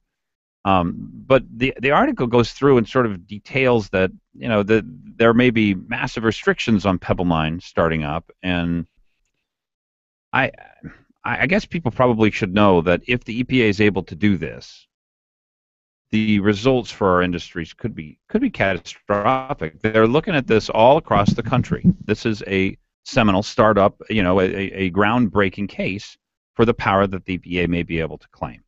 Glenn, it's so difficult. It's so difficult to understand what goes on in the mind of leftists, because they're such different creatures in the way they think. It's really it's very foreign to most Americans. I don't know how many leftists there are in this country. There aren't that many, but they're definitely. It's almost like a different species, because the way they think and the way they come to their conclusions is so different than non-leftists. They really believe in Mother Earth as a god. That's a deity to them in many ways. And they see Mother Earth as so much more important than mankind. They worship the creation, not the creator. Right? Mm-hmm. That's what they're coming from. So there's really nothing more important than saving the life of a fish. Having an entire region of population living in abject poverty, yeah, we'll make that trade out if we save one fish. That's the way they think. And for most of us to try to make sense of that and understand that, it's really not possible. It's such a distorted viewpoint. And the folks who now are in the EPA, who've infiltrated the EPA, they've come out of big environment. They've come out of that movement. And so now they're in charge. They have the full force of government behind them. Government is force. And they have no regard for the rule of law, because the ends justify the means, because Mother Earth must be preserved at all costs. Laws be damned, economies be damned, jobs be damned, opportunities for families be damned. It's all about Mother Earth. So we get frustrated. We don't understand why they're doing what they're doing. But it's really pretty easy. It's not that complicated. I think it's pretty complicated. I don't think it is. I think that they're... I wrote down 4 reasons why I think they act the way that they do. But you're right. None of these will occur to you as the ways that we should live our lives, because they all deny the truth. The truth is, we learned a lot about mining over the last 100 years. A lot. We have technology. We have new approaches, new techniques. We've really learned a lot, and particularly over the last 40 years. So here are the 4 things that I think inspire them. It's us versus them. There's always a them. And the them is the people we have to stop. And you say, well, who are the them? We got to stop mining companies. We got to stop people from killing fish. But you're not addressing my point. We have all these other examples. Well, I don't know that. Here's the reason that I don't agree with you. Okay. Is that for most people walking around and consider themselves environmentalists, they don't literally believe that they are worshiping Mother Earth. That I think these 4 things, it's us versus them. We can't have mining and fish, even though we can, and we do it 8 other places where we have big mines. Okay. No. None of this is contradicting what I've said, but I'm listening. But what I'm saying is, you talk about the inspiration for it. I don't think people are identifying the worship of Mother Earth as the inspiration for it. These are the things. These are the places where they live. These are the streets that they live on. it's easy for a conservative looking at the person to say, well, why would you say it's us versus them? Can't it be us and them? Why would you say we can't do mining and fish because we are doing mining and fish? Because Mother Earth is, if you're going to prioritize life for them, Mother Earth is number 1, mankind's 99. So where am I wrong? I don't think most people will put it that way. I think it's a fair characterization of the way of the results of their actions, because what they would say is, I'm doing everything I can to protect humanity. Well, say, and then your point would come in, so you want to protect humanity by making them poor and making sure that there are less of them. Yes, that's what I want. That because they're so stupid, humanity's dumb, right, in their minds. See, in my mind, humanity is amazing, an amazing creature. And for people on the left, humanity's stupid. Not only are they stupid, but even stupid people, usually stupid creatures, can learn from bad things that they do to themselves. Humanity is stupider than the stupidest creature because we never learn from anything we've done. We never win. Like, we have a cleaner environment now than we've had for, I think, the last 100 years. We have less particulates in the air. We have cleaner air, cleaner water. The point is, environmentalists won, but for them, we're so stupid, we're so untrustworthy that we can never actually win. So they're always living in fear. They live in no. They live in can't. So they live in us versus them. They have disdain That's their world for mankind. Yeah, well, they just don't trust. They don't. What do they value? They don't trust mankind. What do they value? No, they trust government. They trust fear. Control. Mm-hmm. Yeah, they trust themselves, and people are on their side. And if you're not on their side, then you certainly aren't trustworthy. It's interesting because you say that they say that humans are stupid, but I look at it as a very humanistic point of view. We know better. There's nobody else that can know better. We're the top of the chain, and for them, for their side. To me, it's God. He's the one who's in control, not humans. Yeah. But yeah. Well, it's like I said, it's worshiping the creation, yes. not the creator. Right. And that's leftism in a nutshell, isn't it? Well, yeah. One form of it, yeah.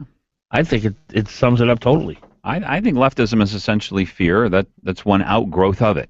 They'd like to take control of life, too. Right. I don't know if you saw the story on KTU last night about the little girl with trisomy 18, but basically people would say she would be better off not being here, and I just can't believe that. It's not up to us. What was the story about? It was about a little girl who was born with trisomy 18. And what is that, a disease? Yes, it's debilitating. Okay. And she can't live a normal life. And so the story was she should be dead? No, but, the way you looked at it from KTU's point, yeah, it kind of, it made her look so sad. And it didn't cover all the love that she's created. Right. 729. Created. Right. 729.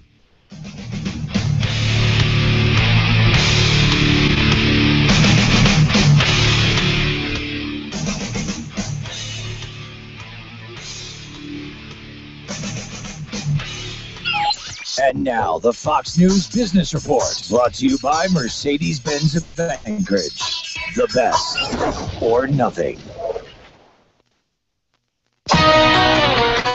From the Fox Business Network, retail sales unexpectedly stalled last month, pointing to some loss of momentum in the economy. The Commerce Department says sales in July came in unchanged from June. They were expected to rise 0.2%. If you take out the auto component, sales were up 0.1%, also coming in weaker than expected. Shares of retailing giant Macy's are sharply lower after the company cut its full-year same-store sales forecast.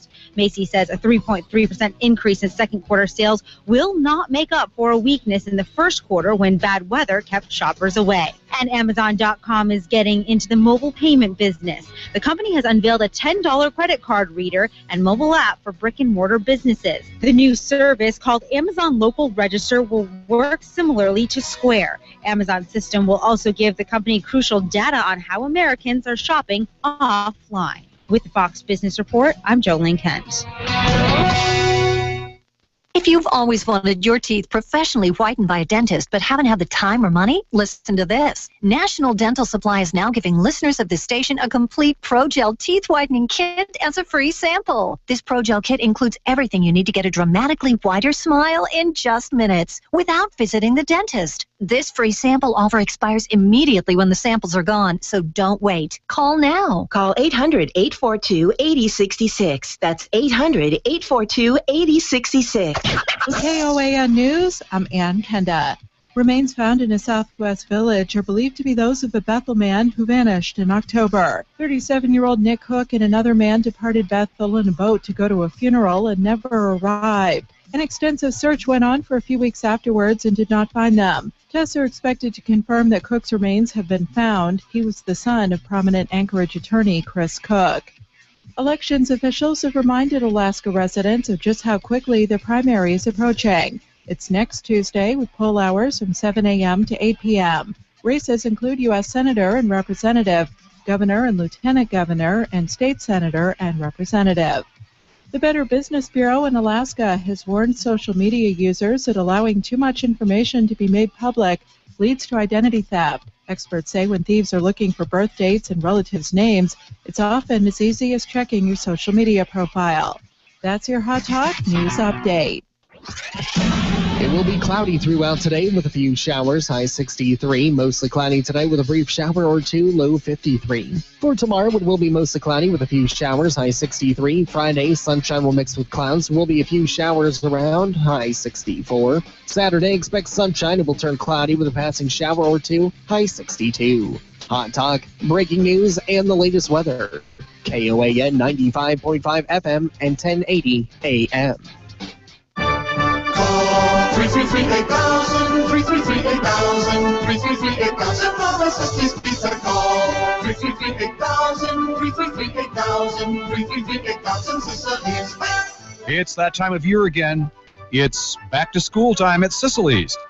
We know you're busy, especially when it's back to school time. So Sicily's created the back to school special. Buy any large pizza at the regular price, get an order of 10 chicken wings at half price. Let Sicily's do the cooking and driving while you check things off your back-to-school to-do list. Take a break. Order Sicily's back-to-school special. Just call 333-8000. That's 333-8000. Or order online at SicilysPizza.com. Best ingredients, best pizza, Sicily. Call 333-8000, 333-8000. Call for Sicily's Pizza. 8 stars of gold on a field of blue. Alaska's flag, may it mean to you. I'm an Alaskan, and I'm really tired of Mark Begich and Meade Treadwell attacking Dan Sullivan. Treadwell supported Democrats in the past, but now he's acting like Begich and making ridiculous attacks he knows aren't true. Sullivan stood up to Obama as Alaska's Attorney General, fought for access to our fish and game, and brought new oil and gas jobs to Alaska. Dan is as Alaskan as it gets. My name is Athena Fulton, and I really believe that Dan Sullivan is the only candidate who can beat Mark Begich. And that would be good for Alaska. Alaska's Energy, America's Values, paid for and is responsible for the content of this advertising. Not authorized by any candidate or candidates committee. EnergyandValues.com. Glen, every once in a while you find a hidden gem right here in Anchorage. You're talking about the Snow Leopard Boutique. I am. Owner Eileen Bear has an amazing eye for beauty. For decorating ideas, it doesn't get any better than Snow Leopard Boutique. They have 2,400 square feet of everything you need to beautify yourself and your home. Glenn, I noticed a calming atmosphere the moment I walked in. Dan, how about those chocolate truffles? Yeah, and you can wash them down with a free latte. The Snow Leopard Boutique. At the corner of Tudor and Old Seward. Hot Talk KO. You're on with Fagan and Biegel in the morning.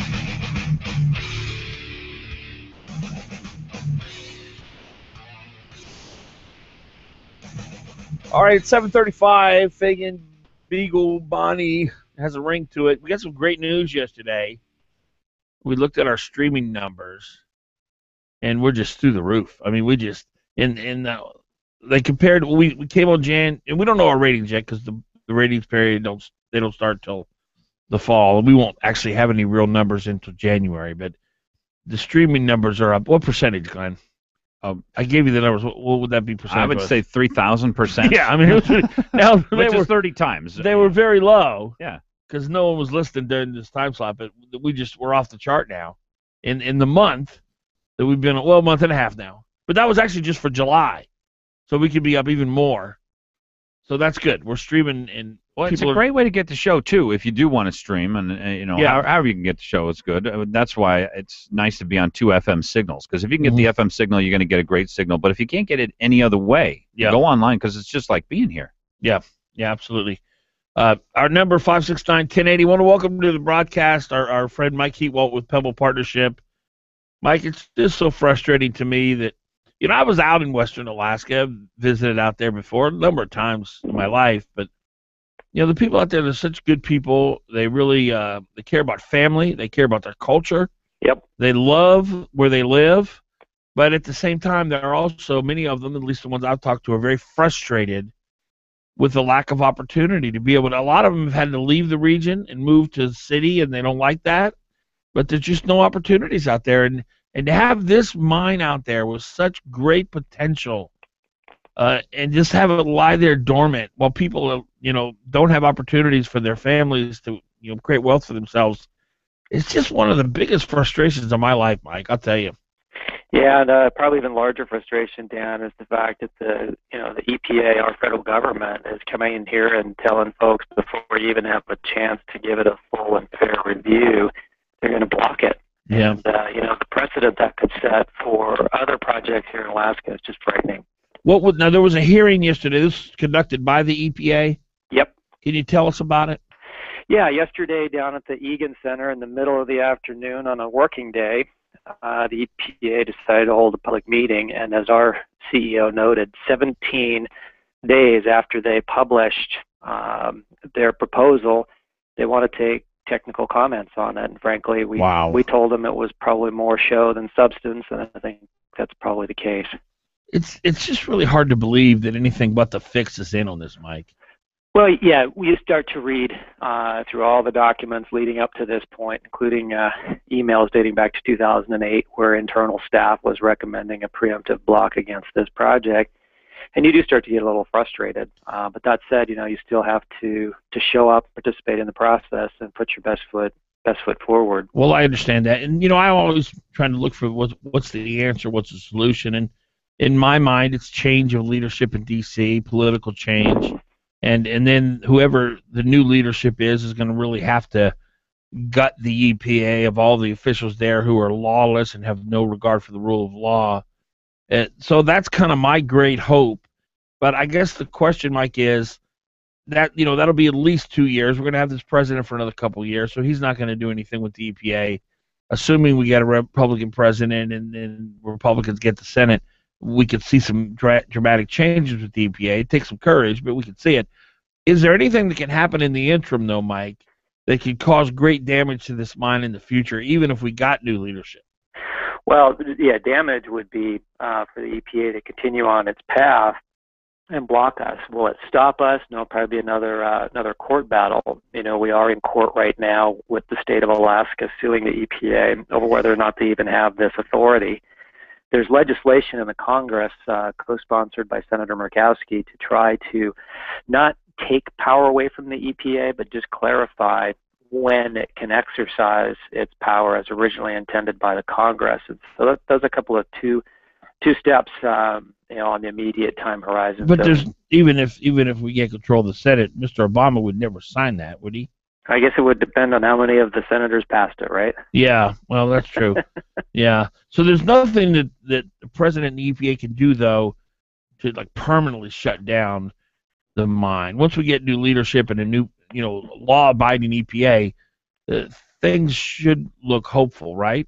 Well, if the EPA is able to preemptively veto this project and ultimately Pebble and the state don't prevail in court, that could be a pretty significant blow to the ability of this project to go forward. If that were to happen, of course, there's a wide range of issues that start to play out there, including probably some level of takings, because there's huge value in the ground there and a lot of money has been invested to date. Do you know, I know you follow the Senate race and the Republican primary. Are all three of the candidates equally enthusiastic about developing Pebble Mine, or what's your understanding of their positions? Yeah, all three of the candidates in the Republican primary are supportive of a process to evaluate this project, and there's probably varying degrees about their enthusiasm for the project as a whole. But for the project and for the process for the project to go through, they're all in the right space. Now, of course, the person they hope to face off with in November has come out and opposed our project. Mr. Begich, yeah, and I know obviously Mr. Sullivan is very enthusiastic about the prospect of Pebble. Where's Treadwell and Miller as far as, are they equal to his enthusiasm, or are they less enthusiastic? No, I think everyone's pretty equal in their enthusiasm, Dan. Good. Treadwell, I know, was in ads in the ballot measure 4 campaign of 2008, and of course Sullivan, as Attorney General and DNR Commissioner, understood the resource under the ground, and I believe Miller's been equally in that space. We're talking with Mike Wallace with Pebble Partnership, and what everybody says that they think that this find will be produced at some point. You know, I don't know what they're waiting for. I know we've got good technology out there for mining these days, but I did want you to walk us through, since you've listened to so many hours of testimony, one side versus the other side, walk us through, if you support the EPA stopping the public process, which is really what this is. It's not stopping the Pebble Mine, it's stopping a public process for permitting. What do people who support the EPA, what are they signing on for? Well, you know, what's interesting, Glenn, is I think there is some confusion among a lot of folks who are speaking out against it. Some used yesterday's opportunity to just come up and say, I don't like Pebble, period. I think some believe we are in a permitting process. And one of my observations sitting through the hours of testimony yesterday was, you know, how unfortunate it is that the sides can get really polarized and just talk past each other in a public setting. You know, some of the arguments against it, a lot of commentary of people who just don't like mining, which I found very ironic, because I would be curious how they got there or how they communicate in a modern world. Did they drive? Correct. Yeah, exactly. Yeah, I'm against mining. Here, I love my Subaru or whatever. Yeah, and my friend Jason Bruni made a great point. He said, you know, we need to develop in the United States where we do have a pretty high environmental ethic and standards, because the alternative is to continue to consume minerals around the world in jurisdictions where there isn't that level of concern. Well, but specifically here, you say that people are talking past each other. What would one side say in the debate, and then the other side would come up and say, because you express one of them, and that is the people are against Pebble specifically when this is about a public process, not about Pebble Mine yet. But what else is there? There's you know, some who believe that if Pebble were to become a mine, it would be the end of the fishery, which is just impossible. But they sincerely believe that. Why is it impossible? I mean, aren't we talking about toxic tailings in a 700 high foot dam? And I mean, why is that an unreasonable thing to say for someone? Well, I'm just saying because there's 8 massive water systems out there, and the notion that one mine could destroy the entire fishery is just it's a leap of logic I can't get to. Thanks so much, Mike. Mike Keywald, Pebble Partnership, time 7:44. Logic I can't get to. Thanks so much, Mike. Mike Keywald, Pebble Partnership. Fagan and Biegel on Hot Talk KOAN and online at 1080KOAN.com. Tax rules, technology, regulations, oh my! Are you one of the thousands of small business owners in Alaska? Need some advice on success? Listen to Getting Down to Business with Dave Weatherholt, your personal small business guru, on Hot Talk KOAN 95.5 FM and 1080 AM every Saturday from 8 a.m. to 10 a.m. Your small business resource with advice you can use. Joe Miller, family man, decorated combat veteran, judge, conservative leader. I'm running for U.S. Senate because I am a believer. I believe government should balance its budget just like our families do. That's why I support balancing the budget by law, so we stop Washington politicians from looting the Treasury. I believe in the rule of law. That's why I support the aggressive enforcement of America's immigration laws and why I oppose amnesty for illegal immigrants. It's also why Barack Obama should be impeached. I believe in life and liberty. That's why I'm endorsed by leading pro-life and pro-gun rights organizations. I believe in family. With 8 wonderful children and a loving wife, I want every Alaskan son and daughter to have their shot at the American dream. I'm Joe Miller, and I approve this message because we must restore the America we love. Paid for and approved by citizens for Joe Miller. I commute from Schenectady to Manhattan. It's about a 6-hour round trip, but it's cool. My family loves Schenectady, and I love books on tape. It's a lot of time to spend driving alone. On the other hand, Schenectady is really close to the highway, so... Life is a long drive. Make sure your car is along for the ride. Mobile Super Motor Oil is formulated to help prevent sludge and protect against wear. Mobile Super for long engine life. As you drive the 2014 C-Class Sports Sedan and feel the agility control suspension lean expertly into a bend, you're not just turning a corner, you're turning a page. Because it's at that moment you discover the C-Class has left your old notions about a sports sedan far behind. With its direct injection engine, the C-Class delivers both superior efficiency and power, giving you an electrifying experience that exists only behind the wheel of one of the most stylish and luxurious automobiles of its kind. The 2014 C-Class rewrites the book on what a sports sedan can be. Get the 2014 C300 4MATIC Sports Sedan starting at $39,400. MSRP for a 2014 C300 4MATIC Sports Sedan excludes all options, taxes, title, registration, transportation charge, and dealer prep. Options, model availability, and actual dealer price may vary. See dealer for details. Mercedes-Benz of Anchorage. The best or nothing. The press is calling out Mark Begich and his liberal Washington allies for meddling in the Republican primary, launching dishonest attacks against Alaska's clear conservative choice, Dan Sullivan. Why? Liberals like Mark Begich can't run on their failed records of Obamacare, higher taxes, and trillions in debt, so they meddle in our primaries. Seen those ads attacking Sullivan? They're financed by a group tied to Harry Reid, Barack Obama, and radical environmentalists. They want Begich back in Washington voting for Obama's agenda 97% of the time. Dan Sullivan is a proven Alaska conservative. As Alaska's Attorney General, Sullivan sued the federal government to stop Obamacare. And as DNR Commissioner, he took on Obama's EPA and fought for Alaska energy jobs. On August 19th, vote for Dan Sullivan, a proven conservative who will put Alaska first. American Crossroads paid for and is responsible for the content of this advertising, not authorized by any candidate or candidates committee. www.americancrossroads.org. You're on with Fagan and Biegel on Hot Talk KOAN and online at 1080 KOAN.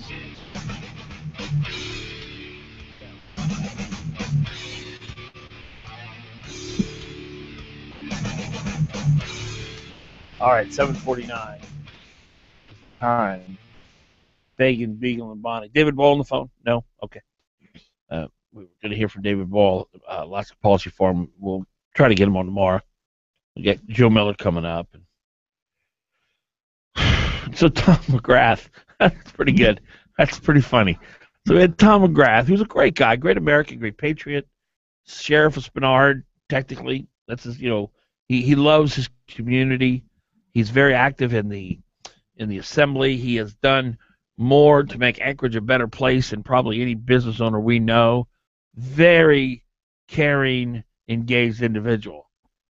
But he called up and basically gave a pitch for Sullivan and Treadwell, and his basic premise was that they're senatorial and Joe Miller isn't. And after the phone call, Glenn, you said, okay, then said I'm voting for Joe Miller now. Yeah. He moved me on back. He provided a reset button. Here's what happened with the call. The sheriff of Spenard calls up, and he's using language that's meaningful to him. We'll just let somebody else take care of it.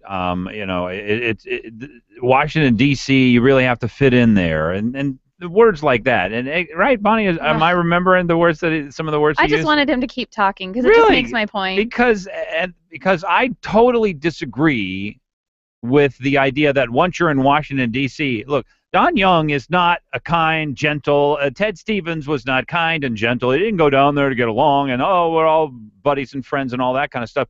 I want somebody who's going to go down there and be a warrior. That's what I want when they're down there. Now, when you're running for office, you got to be smart. You got to be clever. You got to know when to say things, how to say things, what not to say is probably the most important thing. What Stupid pictures, 17th Amendment. What pictures to use, what verbiage to use, what videos to make. Oh, it's so critical for people. And so Tom McGrath calls up. He totally has got me cheering for Joe Miller. We do need exactly what he said we didn't need. I want somebody who goes down to Washington, D.C. and stands up like Ted Cruz does and says, this place doesn't make any sense. We've got to stop acting like our kids are our piggy bank and we can steal everything they have. What the hell are you people doing down here? But That's what I want. Do you see that when people are running and they're acting like that these are the kind of people who are going to vote for them? At least Joe's not acting. He's not acting. Joe's not acting. We're tired of actors. I don't know that the other guys are actors, and that was my point to They're you. just Is so, you they don't hold believe. back so much, But that's especially Dan Sullivan. because there's so much distrust. And I think the distrust is misplaced. I get it about Lisa Murkowski, but frankly, Lisa was telling us who she was. I don't care about Lisa Murkowski. I'm Yeah, looking but at that's this who race. you really think that, you're electing. You No. think you're electing No, I Lisa don't. Murkowski if it's not No, Joe Miller. I don't even think about Lisa Murkowski anymore. All right, well, that's fair enough. I'll drop Lisa Murkowski from the discussion. What I hear from both of the other Senate candidates are people who I don't think they found their conservatism ideologically till late in life. That's my view. I may be wrong. They may have been lifelong conservatives. In Treadwell's case, I'm pretty sure that I'm not wrong. Well, no, that's probably true. Okay. But not with Sullivan. So, and I hear, and what you're watching is you're watching somebody who's fluent in conservatism. Yes. Joe Miller. He knows conservatism from the beginning of the day that he gets up. He's not confused about it. It's not hard for him. But frankly, with that piece that he put out about the Second Amendment and illegals coming across the border and using pictures of gang members rather than illegal immigrants, that's just stupid. It will prevent him from being able to get elected. And it's painful for me because I listened to Tom, and from Tom's call saying, well, we can't really change Washington, D.C., and we just have to go along to get along, or whatever the hell his point was. I don't think that's what Tom was saying. Well, that's what I took it to mean. Now, what he was saying is that... What was he saying? That he was... I'd be fascinated to hear he this. felt like that Treadwell and Sullivan were more senatorial in nature. Yeah, but just the way they carried He got all the way to the point of saying, look, They would never Washington, quit. D.C. is not something we got to leave fixing Washington, D.C. up to somebody else. Oh, man. You talk about the greatest commercial for Joe Miller that I've heard. It was Tom's call. He said we got to leave Washington, D.C. for Fixing what? Washington, D.C. We got to leave said that we'll up to leave that for somebody someone else. That's right. And I said, like our children. That's right. That's right. My Anyway. concern is that I made my point. we have, and I hear what both of you are saying, but my problem is there are gazillions and gazillions and gazillions and light years away. Mark Begich, Barack Obama, from Dan Sullivan, Meade Treadwell. These people are totally... Look, Mark Begich and Obama and Reid are full-blown communists. They are. They want to take us down the road to full-blown tyranny. No guns. We're already headed there. Okay, Bonnie, would you please let me finish my point? Sorry. That's so frustrating. So why is it when I start talking about Obama and Begich being communists, that makes you angry? Because we have so many go-along to get along Republicans who keep voting to raise the debt ceiling, or they don't really stand their ground. They don't shut down the government. These are things that I think Joe Miller would Bonnie, do. I got some bad news for you. Okay. The Here it nation comes. voted for Barack Obama. He's our commander-in-chief. Yep. The nation voted to have more Democrats in the Senate. That's just the reality of the situation. And to hold Republicans accountable for what has happened in this nation under the Democrats' leadership is insane. There are ways that they could have stopped certain No. things, and they did not. No. There were not. The Democrats are in charge. This is incredible that you will not steer your wrath and anger and resentment toward the people who are actually responsible for creating this mess. You're holding. It's like when a wife when the wife finds out the husband's cheating, he blames the mistress, and the husband has no say in it. This is Mark Begich's and Barack Obama's mess. They brought us to where we are. This is not the Republicans. They don't have any power in Washington, D.C. They control the House. That's it. There's nothing they can do. And there was plenty of lukewarm representatives who could have done something too, like defund Obamacare, and they didn't. How are you going to defund Obamacare? They just control the House. They control the purse strings. They don't control the purse strings, not without having the Senate. They absolutely do. Well, here's where, Bonnie, you're thinking that if the Republicans had stayed strong and they'd shut down all government services and stopped shipping out people's Social Security checks. Oh. This is very literally what they were faced with. When they stopped shipping out people's Social Security checks, when they stopped shipping out, because you're thinking, well, we could still fund a certain amount of the government. The media was controlling what the message was, and the president controls whose checks get sent out. Who's going to get blamed? Now, what we want as conservatives is we want people to do everything that they can do, but you're operating again here saying this is not a political realm. This is a moral realm. Stop spending money that our kids don't have, right? And so the problem is that the public and people who vote in elections, they're not on our side.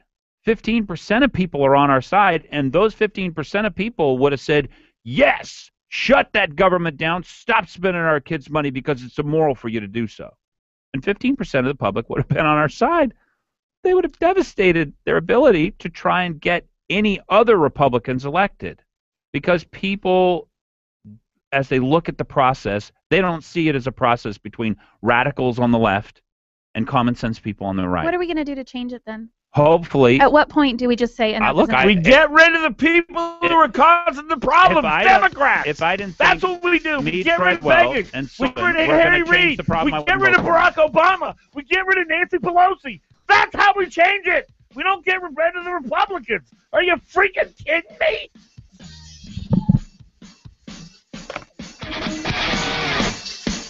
Kidding me?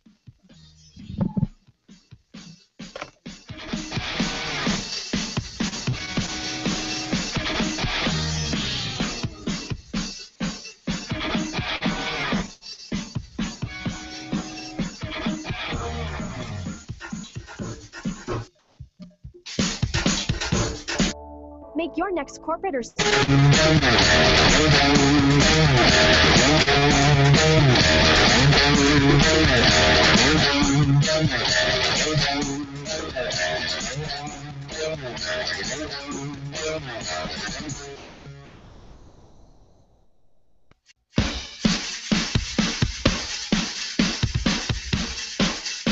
Act for airline travel. That means your fish will arrive at your home hassle-free. And our retail store offers special European foods such as Hengstenberg sauerkraut, European jams like Mühlhauser Sauerkirsche, Kinder chocolates and marzipan, German breads like Schnittbrötchen and pretzel. We also have our own smoked salmon spread. Come in and let us give you the one-on-one attention you deserve. Alaska Sausage and Seafood is the place on Arctic near Benson. Just tell them Herb or Martin sent you. You're listening to Hot Talk KOAN, 1080 AM Anchorage, and retranslated at 95.5 FM, K238BE, Anchorage. Fox News Radio, I'm Pam Puso. Imagine getting an entire summer's worth of rain in one storm. That's exactly what's happened on parts of New York's Long Island, where 12 inches of rain have fallen, leaving some roadways navigable only by boat. Cars were submerged. Fire crews had to rescue stranded drivers using boats. And one town supervisor, he said the flooding is worse than Superstorm Sandy. Fox's David Lee Miller, the same system swamping parts of Michigan, Maryland, and Rhode Island. With thousands of refugees trapped on a mountain in Iraq, Britain's prime minister says plans are being put together to get them off. Fox News Radio's Simon Owen live in our European bureau. Prime Minister David Cameron saying the UK and others are working to find a way to rescue Iraqis who fled up Mount Sinjar in the north of the country to escape advancing Islamic militants. There is an absolutely desperate situation in Iraq, particularly on this mountainside. Cameron saying the UK will not be joining the US in getting involved militarily, but France is taking that step, now sending arms to Iraqi Kurdish forces who've been taking the brunt of fighting with extremists with the group Islamic State. Pam. Thanks, Simon. Set to expire in 5 hours, the latest truce between Israel and Hamas. Fox News Radio's Emily Wither live in Jerusalem. It's still not clear what's going to happen once that ceasefire expires. Indirect talks are continuing in Cairo, but here in Israel, the Strategic Affairs Minister Yuval Steinitz says there's no sign of a breakthrough and time may be running out. It might be the case that there is not enough time to settle everything. The gaps are huge between the two sides, naturally. A member of the Palestinian delegation says they're considering an Egyptian proposal that calls for easing parts of the Israeli blockade of Gaza. Pam? Thanks, Emily. You're listening to Fox News Radio, fair and balanced. America was built by people with a few dollars and a dream. And while many don't know it, there's one path to success that still only requires a dream and about $10. That's right. If your dream is to start or grow your business, something as simple as the right business card could make all the difference. And today at Vistaprint.com, you can get 500 full-color business cards for only $9.99. That's right, only $9.99. Just go to Vistaprint.com and enter promo code 1818 at checkout. That's Vistaprint.com, promo code 1818. Attention homeowners. I'm Jay Farner, president of Quicken Loans. We've told you about HARP in the past. There are so many more of you who could be saving hundreds of dollars every month on your mortgage. It's simple and easy. And for 4 years in a row now, J.D. Power has ranked Quicken Loans highest in the nation in customer satisfaction for primary mortgage origination. To learn more, call 800-QUICKEN. Visit jdpower.com for award information. Important terms and conditions apply. Calls for cost information. Equal housing lender. Licensed in all 50 states and MLS number 3. I'm Scott McMurrin. And when it comes to travel in Alaska, I've talked the talk and walked the walk for more than 25 years. I also wrote the book on Alaska travel. So now you can see and save on more of Alaska than ever before. For the top 2-for-1 offers in Alaska, get your Tour Saver now at Cars Safeway or go to toursaver.com. So get cracking, because these Tour Savers sell out fast. When I grew up, I wanted to be a pro basketball player. An elementary school teacher. Oh, an Olympic gymnast. No matter what dream you choose or where you are in life, your local Country Financial representative offers helpful advice on everything from auto and home insurance to financial planning, education to retirement, and business insurance too, so that you can continue to grow and dream. For more information, visit countryfinancial.com or call 1-866-COUNTRY. Country Financial. Grow your own way. Paid for by Vote No on 1, Anchorage, Alaska 99509. Leslie Ajukovich, Bob Berto, Rick Meister, Linda Leary, and Rick Boyles, co-chairs, approved this message. Top contributors are BP Anchorage, Alaska, ConocoPhillips Anchorage, Alaska, and ExxonMobil Anchorage, Alaska. And supported by 500 Alaska small businesses, labor unions, native corporations, and community groups. Some say Measure 1 is only about big oil. It's not. More than 500 Alaska small businesses, leading labor unions, Alaska Native corporations, and respected Republican and Democratic leaders have joined to oppose Measure 1.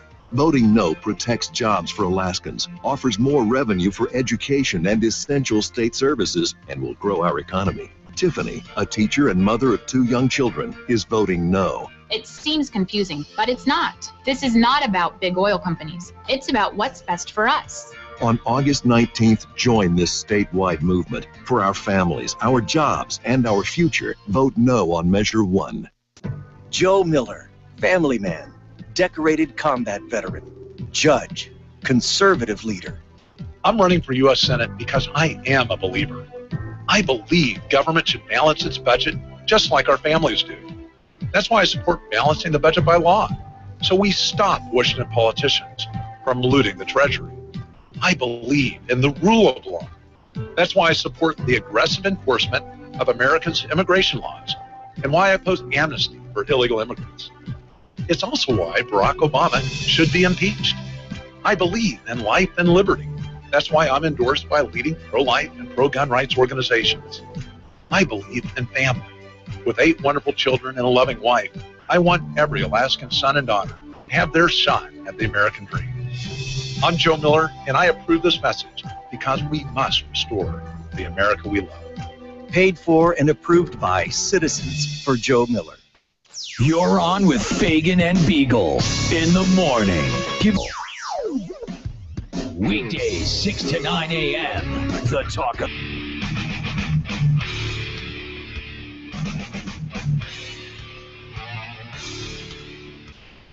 Welcome back to the broadcast. Fagan, Biegel, and Bonnie in the morning here on a Tuesday morning, August 13th. Rain outside. Rain for the next couple of days in South Central. I want to welcome to the studio, running for Senate in the Republican primary, candidate Joe Miller. Joe, good to see you. How are you? I'm doing great, Dan. How are you doing? I'm well. How do you think you did? Was it Sunday night in the debate, KTVA? We've had a series of debates. I'm happy with what I was able to express in all of those. I think the people of the state were able to see clear contrast. So yeah, pleased with it. And then there's a big one Thursday night on Channel 2. Well, we've got 2 more. There's one tonight, and I think Mr. Sullivan has declined to attend, and then we have one tomorrow at 1 o'clock. What's the one tonight? I think it's KASKM. Let me hold on just a second. Oh, they may tape the Channel 2 one. Is that right, Matt? You know? Yeah. Okay. So it's right. So the one tonight is the KAKM public television. Oh, debate. Okay, gotcha. And it may be taped. I'm not sure if it's going to broadcast live or not. And then there's one that you tape during the day Thursday, and it runs Thursday night. I guess on Channel 2. Yeah, I'm not sure when it runs. That's the big one. That's the one that most people will be watching, at least in South Central. Well, KTVA, everybody said, was the big one too. So yeah, who knows? Yeah, I think Channel 2 is still the dominant rating station here in town. Probably so. It'll be interesting. The public TV crowd, that's probably not going to be your people. That's going to be it's amazing because I was on Steve Heimel this is last week, right. And and there were some leftist questions. Yeah. People concerned about all sorts of different issues that are important to Mark Begich and President Obama. But the amount of feedback I got from that would suggest that it's not just the libs that are listening. I mean, there were people. There's a cross section of the state that was on, and we're happy with the feedback we got from it. Couple quick questions, and I'll let Glen ask. First of all, we just had Mike Heatwald on from Pebble Partnership. There was a hearing yesterday with the EPA, and I don't know that I've ever asked you your position on Pebble, the developing the Pebble mine out in western Alaska. What is your thought? Well, my position is that the EPA shouldn't have anything to do with it. The EPA should be out. One of the things that I've seen over the course of time, I've been here, of course, in Alaska over 20 years, and up in Fairbanks especially, what the EPA is doing is outrageous. And let me just kind of segue into that for a minute. We just found out last week that the EPA is drafting regulations to have jurisdiction over ditches dug on hills in Fairbanks. Wow. So you're talking about highland. We're talking about topography up above the rivers, up above any waterways. And the EPA is saying we can go to a service area, and we can tell a service area they can't do this without a permit. Yeah. Now this follows, several years ago I filed a suit against the Corps of Engineers on a permafrost issue because the Corps of Engineers was telling residential landowners, you can't build a house here without a permit because you got permafrost. Yeah. And we see plants that look like they might be wetlands vegetation, so therefore you got to have our permission. I mean, that's outrageous. Right. And, of course, what's going on with Pebble is a little bit more extensive. It has a lot more impact, perhaps economically. Maybe in the broader sense, though, these actions that affect the little guy and gal are broader just because of the numbers that are influenced. Yeah. But I can tell you that what we got to do, my personal opinion of the EPA is it ought to be abolished. I think that doesn't mean that everything it does is unconstitutional, but it's a bureaucracy that's out of control. Every step it takes, it intends to take on more power. Yeah. And the courts have allowed it to happen. And so, I don't think in the short run, given the fact that President Obama is going to be in power for 2 more years, that he's going to sign off on abolishing the EPA. Right. But I think in the short term, defunding is an option. The state ought to be in the driver's seat on it. And we have a DEC that has the capacity to make a decision.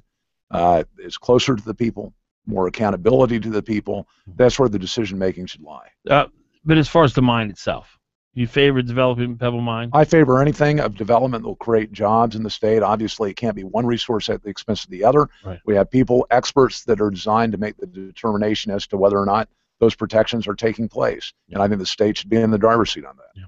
So if it's proven that it can be done responsibly, you'd be for it? Absolutely. Did you change your tone a little bit on whether you're going to run in the general? Because the way Amanda Coyne reported it, you say you've basically ruled out running in the general? I'm absolutely running in the general. I'm going to win the primary. Dan, you obviously aren't watching the grassroots, are you? under the scenario that you lose the primary. Well, we don't even talk those scenarios, but people that say that there's a change in position haven't been listening. Okay. The only comment that I made is I'm not going to make an agreement with people that supported somebody other than the nominee last time. I've never said, hey, if I were to lose the primary, that I'm not going, or that I'm going to suddenly run as a third party. Okay. My position has always been, I think, if I thought the third party was the way to go, I would have started that way. Okay, so you have ruled it out then, as Amanda Quinn quoted you, saying, I think the quote was, I've ruled it out because I don't think I can win. Never said ruled it out. What I said was is, what was it? Well, you'd have to look at the quote. Okay. She didn't quote me in saying that, but okay. But the fact is, and I'm not going to vicariously, make it go on back and make a different statement. It's been consistent. If we thought, now I do. Let me note this though, Dan. I mean, the majority of Alaskans, the majority of Americans find significant fault with the two-party system. Yeah. And that's not just on the Republican side; it's on the Democrat side. Well, here's the quote from this is the AP. That he's not considering that move because I don't think it would be successful. Yeah, I don't think it would be. So you're not considering it? No, I'm not. We haven't even just. To suggest. But you haven't ruled it out. Well, no, I'm not making a commitment to my opponents in this race that I'm going to get behind them if they were to win. I don't think they will. But the fact is that it requires a baseline of trust, and that's something that I think everybody can understand. It's, I think, immensely hypocritical of those. And I know, Dan, you supported us in the general. I appreciate that greatly. Even got behind us a little bit before the general on the radio. Appreciate that as well. But there are a lot of people that are asking for that are incredibly hypocritical because they were not behind the Republican nominee. And it's amazing to me for them to self-characterize as unifiers because they aren't. Now, I think that the party has there's a lot of future capacity to expand the message if they get to the platform and stay with it instead of being hijacked by other forces and other influences. Right. And that's part of the reason why a lot of these folk didn't do the right thing in the general election is because of the fact that they had been hijacked by the establishment. I think that we've got a great thing going in the Republican Party. The platform is solid on amnesty. It's solid on self-determination of the states. It's solid on Obamacare. It's solid on, the liberty agenda. But when we get away from that is when we get into trouble. Mark Begich, pretty powerful guy. What do you think his greatest errors are in office? Obamacare. I mean, as far as specific policy, Obamacare number one. What do we do about Obamacare? I mean, what does the repeal process look like? Well, the repeal process, and I've been honest about this. A lot of people don't like to hear it, but unless we have a wave election, and we may have a wave election. I mean, you saw what happened with Cantor and Bratt, right? Yeah. You had Bratt come away with a 43-point gap or surge from what the polling said. Right. And that's happening in other states. If we have a wave election and we end up with a 2/3, we could circumvent any veto of the president. But absent that, the end result is going to be that you only can defund the Obamacare program. Defunding is the only way. But you ask about the number one problem or the number one issue with the Begich, and outside of policy, it's his desire to basically implement the Obama agenda. And that's reflective by his voting with Obama 97% of the time. And I think that in combination with the specific policy decision of Obamacare is going to be very, very difficult for him to survive no matter who comes out of the primary in the state. Joe Miller's our guest. 569-1080 is the number. We'll be back with Joe right after this. Time currently 8:14. We'll be back with Joe right after this. Time currently 8:14.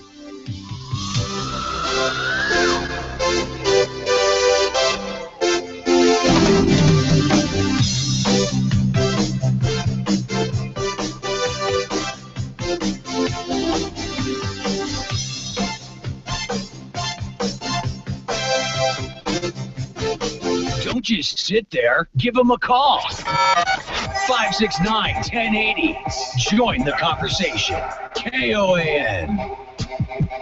Hi, this is Jonathan Martin at Harrington & Company. Sellers, if you are going to sell your home, now may very well be the best time. The current interest rates are still very low in comparison to previous loan rates. Now is the time to take advantage of this uncommon phenomenon. We will look back at this period as a golden opportunity to buy or sell. Homeowners planning to sell should call us at 244-0821. We will be happy to come out and do a comparative market analysis at your convenience. Call Jonathan Martin at Harrington & Company, 244-0821. That's 244-0821. Who was the last Alaska governor to see 16,000 new jobs created on his watch? Was it Wally Hickel, Jay Hammond, Bill Egan? The last governor to see 16,000 new jobs is our current governor, Sean Parnell. Alaska is in the middle of a jobs boom. Since Sean Parnell took office, the Alaska economy has produced some 16,000 new jobs. And you can bet there are more jobs coming. Listen to Jim Huffman, president of a trucking company in Fairbanks. This year we are buying new trucks, hiring new people. I could put 20 truck drivers to work tomorrow if we could find them. I give the credit to Governor Parnell. Alaska's economy is back on track. 16,000 new Alaska jobs since Sean Parnell became our governor. That's why Parnell 2014, Box 100719, Anchorage, paid for this message. I remember the moment. I'll never forget that moment. As long as I live. As long as I live. Several of us were working to rescue a family. The house collapsed on top of the cellar door and trapped them. We had to use Humvees and heavy machinery to move massive trees and debris. We got them out. We helped a lot of people out. It felt good to know I could really make a difference. Because I'm a citizen soldier in the National Guard. Be there the moment your community needs you. Learn more at nationalguard.com. Sponsored by the Alaska National Guard, aired by the Alaska Broadcasters Association and this station. Hi, this is Lieutenant Governor Meade Treadwell, and I'm running for the U.S. Senate because the federal government spends too much, borrows too much, taxes too much, meddles too much, and snoops too much. Wow, Natalie, that's pretty good. I guess you can all see why I'm so proud of my daughter. And I'm proud of my dad because he's been fighting for the state we love my entire life. Longer than that. My dad's always amazed when my brothers and I remember the things he tells us. I don't know why. He says the same things over and over again. Yeah. Hey, speaking of which, did you put any gas in the car? On August 19th, please vote for my dad and send him to Washington. I'm Meade Treadwell, and I approve this message because the federal government spends too much. Borrows too much. Taxes too much. Meddles too much. And snoops too much. You got it. Hey, seriously, did you put any gas in the car? Sorry, Dad, I'm late for a campaign thing. Natalie, come on. Paid for by Treadwell Alaska Committee.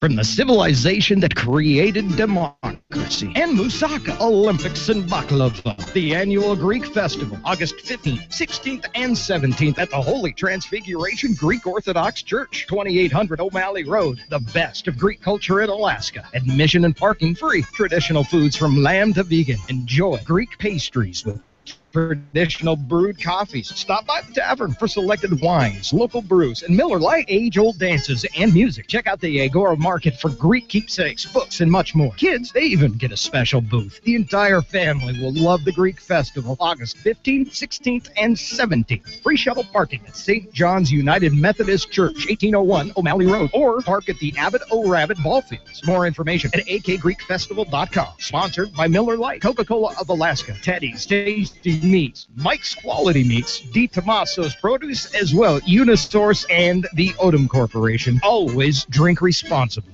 Hot Talk KOAN, man. You're on with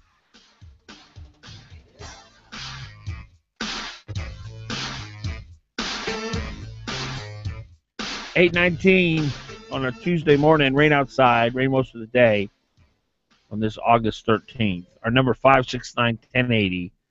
569-1080. Joe Miller running for Senate here in the studio with us. Let's talk about this flyer that the media has made a somewhat of a story out of. Are you saying that it's your belief that? Can I look at one of the? Can I look? Yeah. I figured you could talk about that. For those on the camera, there you go. Are you saying that you believe? Because these are clearly gang members. I mean, that's right. No disputing that, right? Right. No disputing that. And then right next to it, there's the words Begich wants them to vote. Right. Are you saying that you believe Mark Begich wants gang members who are felons and criminals to vote? Well, I don't know if they're all felons or criminals. I mean, obviously criminals, but don't know if they're felons or not.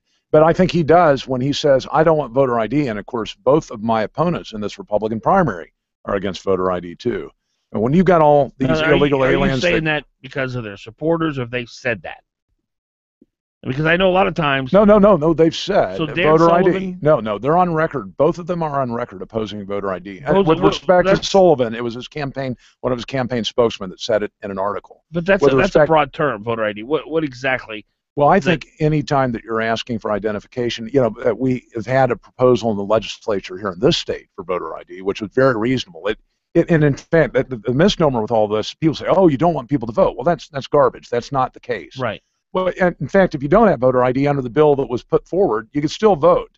But the fact is, it's a question ballot instead of just going forward with an unquestioned ballot. So both Treadwell and Sullivan have said they don't want any kind of picture voter ID, or they don't want any ID. Broad term voter ID. And that's the same thing. Let's talk a little bit about the amnesty thing, because again, we're talking about. But I don't want to get off this voter ID, because that's a pretty big distinction.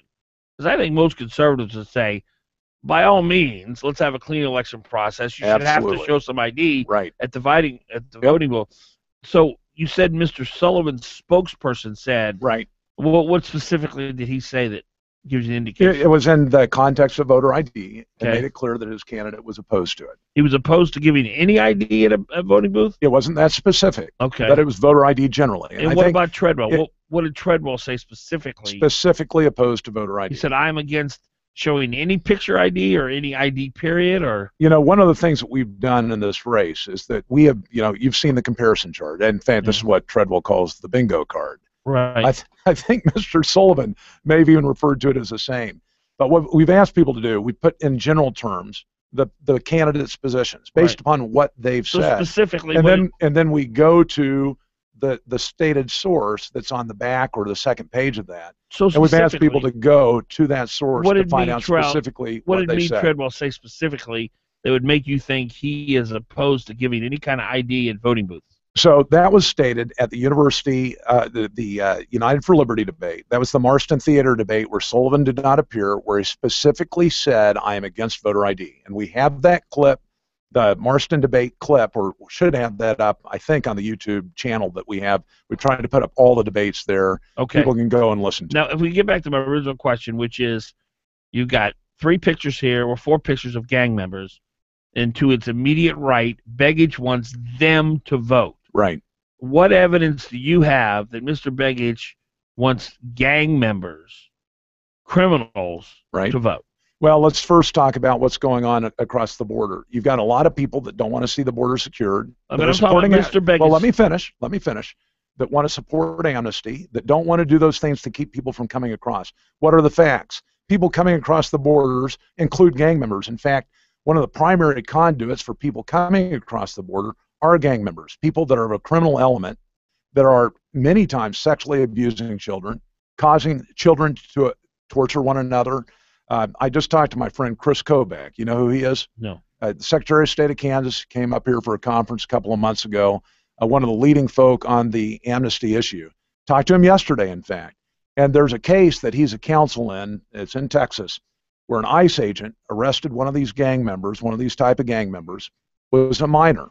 Okay, not 18 years of age, and his supervisor said, you got to release him. So what evidence you got to do you release have him that Mark because Begich wants gang members to vote? Because the president is saying that minors are allowed to stay. All they have to do is say, hey, they got here before they were 16 years of age. What evidence do you have that Mark Begich wants gang members to vote? He is supporting that policy of amnesty, which would ultimately allow these people to vote, and he's not doing anything to keep them from voting because he's against voter ID. Ronald Reagan supported amnesty. Do you also believe then that Mr. Reagan wanted gang members to vote? All I can tell you, I think the inducements that we have, Dan, and I've not ever supported that position of Reagan. Reagan was a phenomenal president. That was a mistake. But to make the to suggest that anybody that's out, if you aren't concerned right now about the number of issues of vote fraud that we have in this country. Back to my original question. I think, right? So you're telling me that everybody who supports amnesty wants gang members to vote, because that's your evidence that Mark Begich wants gang members to vote, because he supports amnesty. I think that if you support the amnesty, which includes gang members coming across the border, you know that's the result of your decision,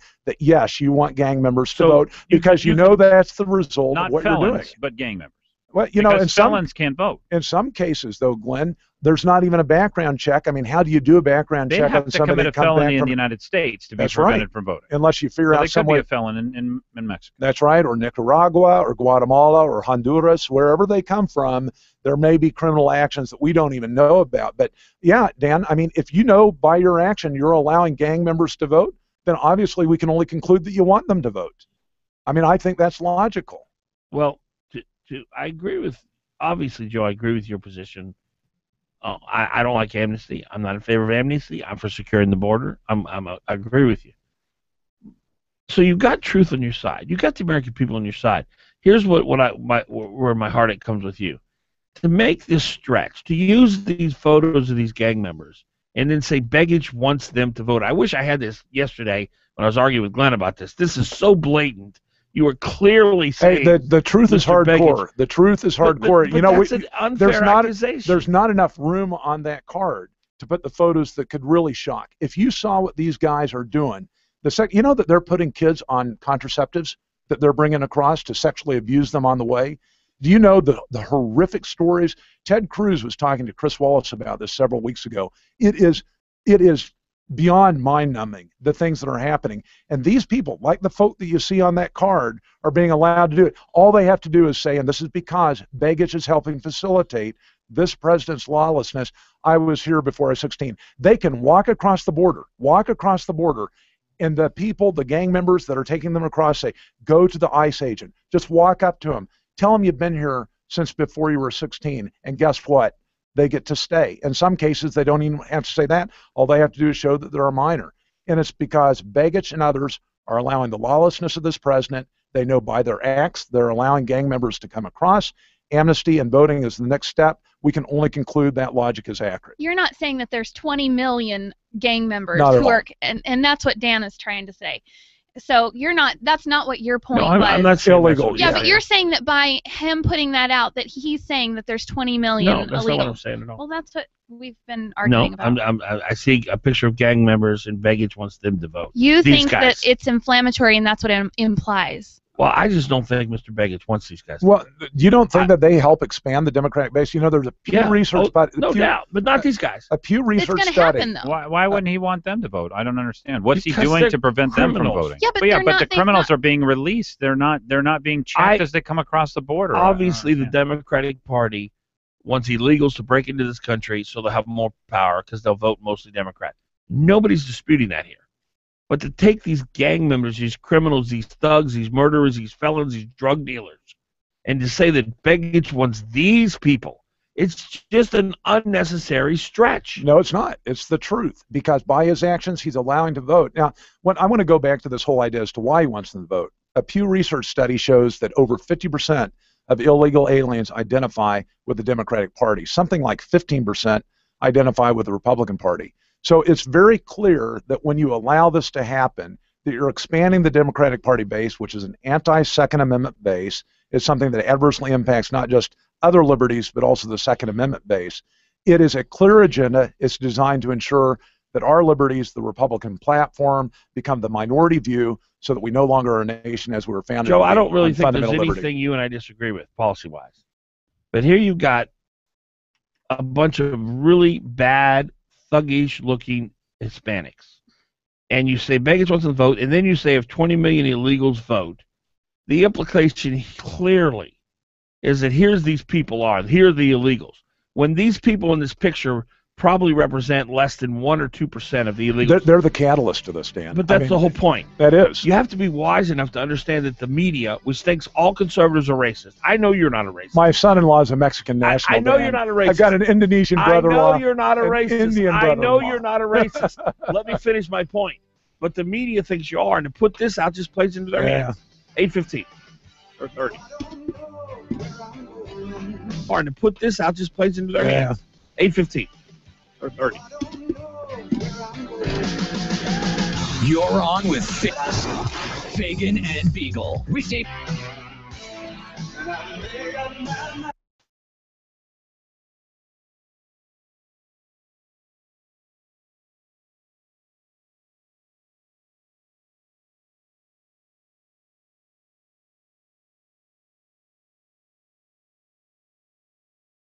KOAN News, I'm Ann Kenda.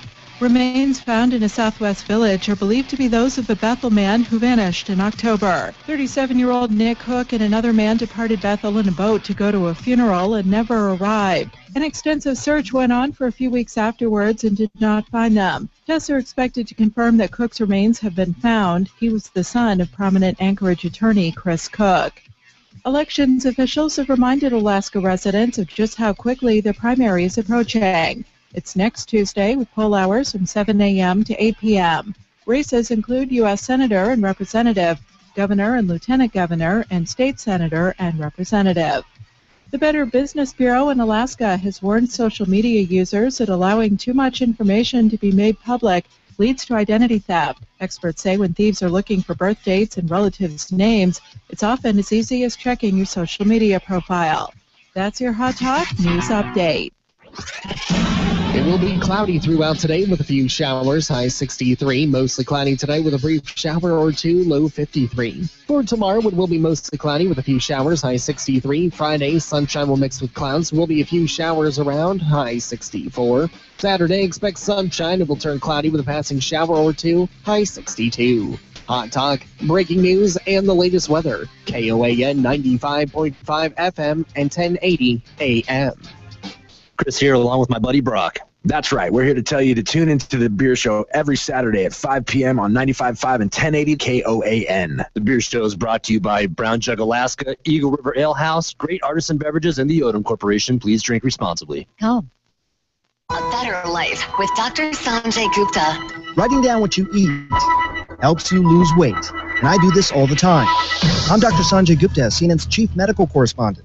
People often get frustrated when they're trying to eat healthier because the scale doesn't seem to budge. The culprit might be mindless eating.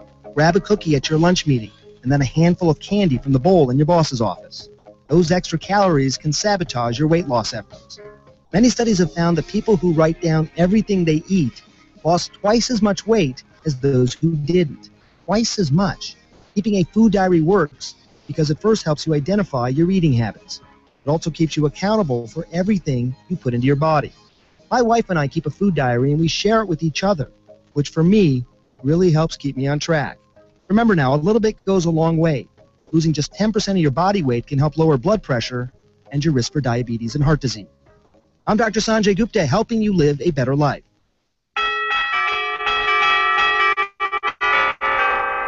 Hey neighbor, which feels better, receiving or giving? Giving? Actually both. This Saturday only, stop by your Neighborhood Ace. You'll receive 20% off while giving to a good cause. Just donate $5 to Children's Miracle Network hospitals. We'll give you a 5-gallon bucket, and you'll save 20% on almost anything you can fit inside. Hey, great reason to fix the porch. Yep, everyone wins. August 16th, only at participating stores. See store for exclusions. Limit 1 bucket per customer. Ace is the place with the helpful hardware tools.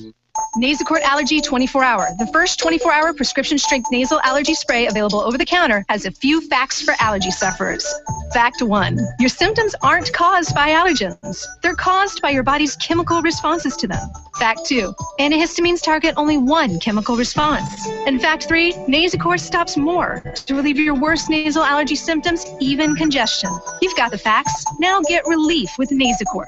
It stops more of what makes you miserable. Use as directed. Stars of gold on a field of blue. Alaska's flag, may it mean to you.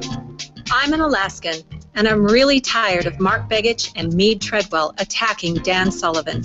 Treadwell supported Democrats in the past, but now he's acting like Begich and making ridiculous attacks he knows aren't true. Sullivan stood up to Obama as Alaska's Attorney General, fought for access to our fish and game, and brought new oil and gas jobs to Alaska. Dan is as Alaskan as it gets. My name is Athena Fulton, and I really believe that Dan Sullivan is the only candidate who can beat Mark Begich. And that would be good for Alaska. Alaska's Energy, America's Values, paid for and is responsible for the content of this advertising. Not authorized by any candidate or candidates committee. EnergyandValues.com.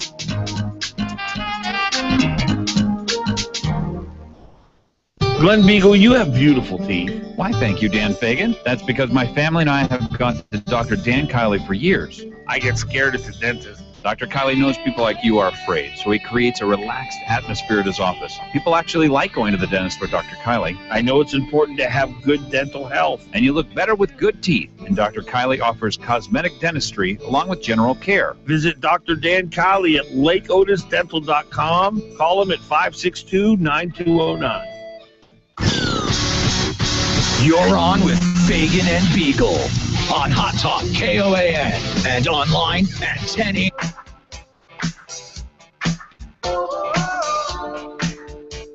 $8:35 on this Tuesday morning. Our friend Ollie Sheik over at Payless Auto Sales, has a great selection of automobiles. If you're in the market for one, real quality, dependable, nice cars. And Ollie Sheik will treat you right. He builds his business on trust, one customer at a time, building long-term relationships with his clientele.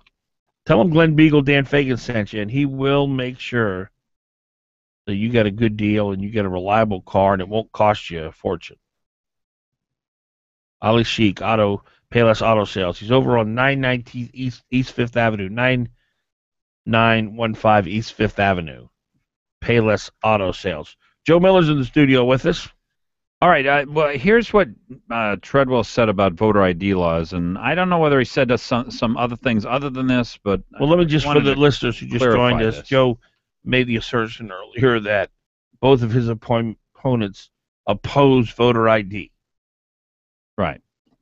He said this is what Treadwell said in June. I didn't find anything newer than this. He said that voter ID laws couldn't be mandated at the federal level because it wouldn't be constitutional to force the states to recognize a national identification. Does that right? I mean, that's what you're saying. He made it clear at the Marston Theater debate that in fact he was against voter ID. No, read that again. Are you quoting from the debate, or what are you quoting from? No, this is from June 3rd, and right. I didn't find the. Well, read this comment again one more time. He said that voter ID laws couldn't be mandated at the federal level because it wouldn't be constitutional to force the states to recognize a national ID. But does he say whether he's for them or against them? Because that's certainly not an opposition to them.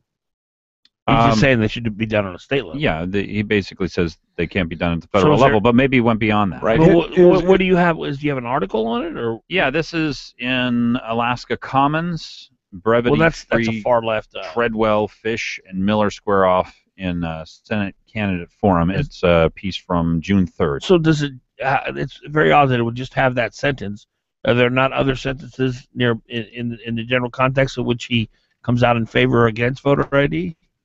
No, that's all I got on voter ID from this article. Well, that makes no sense. So that sentence just appears in the middle of a column out of context without any regard to Actually, it's in a list of a whole bunch of other things which have to do with other issues, not voter ID related. Okay, so that certainly doesn't mean that he's against voter ID. Well, that isn't the way I took it, but maybe there's something else. Well, no, if you listen to what he said in the Marston Theater debate, it seemed to be an unequivocal opposition to voter ID. And we can put up that on our website. Photo ID. Photo ID is, I just talked to one of my advisors who said that the statements were against photo ID. The voter ID thing, from my perspective, and this is, we've been on the vote integrity thing for some time, is something that we pushed against the lieutenant governor on. In fact, Matt and I both went to the lieutenant governor's office shortly after the 2010 election and said, look, there are important issues that have to be addressed for vote integrity. This was not a politically popular thing for us to do. But we mentioned the number of issues. We had dozens of affidavits that have been executed by people involved in the vote that saw issues, and we got pushback. And, I think that any time that we're concerned, I think from a democratic perspective, that, the vote, its integrity needs to be assured. And if you aren't actually serious about that, you don't care about that, I think it puts the whole system into question and into disarray. And we have certainly not seen a serious approach, whether it be on the voter ID, photo ID, or on other issues that have been raised with respect to that. You would agree Barack Obama has been a disastrous president? Absolutely disastrous. I think he needs to be impeached, and neither one of my opponents in this race will take that step and say that, yes, we would support the House in impeachment. Worse than we thought. And I had pretty low expectations. Is he worse than we thought? I expected him to be pushing a socialist agenda along the way that he has. It's lawless agenda. It is lawless. And when you go into, and this is the reason why we supported impeachment, is the fact that, not just at the State of the Union earlier this year, he said, if the Congress doesn't act, I will. I thought that was impeachable. But in addition to that, he says 3 weeks ago on the amnesty issue, if the Congress doesn't act, I will. On top of that, several dozen times violated the law with Obamacare, Defense of Marriage Act, other federal legislation refused to defend, executive responsibility. And we agree Begich has been right there with him along the way, side by side. Everything he needed to have done, Begich is supportive, no resistance whatsoever. So you have something on the Sullivan, or what do you have there, Matt? Yeah, 97% of the time, Begich with Obama. Right. So yeah, we found the quote on Treadwell. This is an ADN article from July 9th of this year. And basically, Treadwell is accusing me of trying to disenfranchise the people in the bush. Can you read it? Yeah. Can you read the quote? If Joe wants to try to disenfranchise people in hundreds of villages who can't get an ID in their village, go right ahead. Yes. That's not the Alaskan way. That's a and we talked statement. about that on the show, and that was a real red flag for me. A conservative would never say that. Never. Yeah, I mean, if they want to perpetuate the type of thing that's going on or has gone on. That, I be honest with you, Joe, I think a lot of this that Treadwell's preaching now is an act. That's my opinion. I have no way of proving it. It's just my observation. And I remember when I read that, that's really what turned me to off of Treadwell, because you're right. That's just totally out of leftism right there. Yeah, nobody wants to disenfranchise anybody. It's all about vote integrity. And, everybody in this state can vote if they want to. Yeah. Now, back to my Begich and Obama question. So these guys, they've really hurt us nationally, internationally, economy. I mean, some real bad stuff that's happened to this country.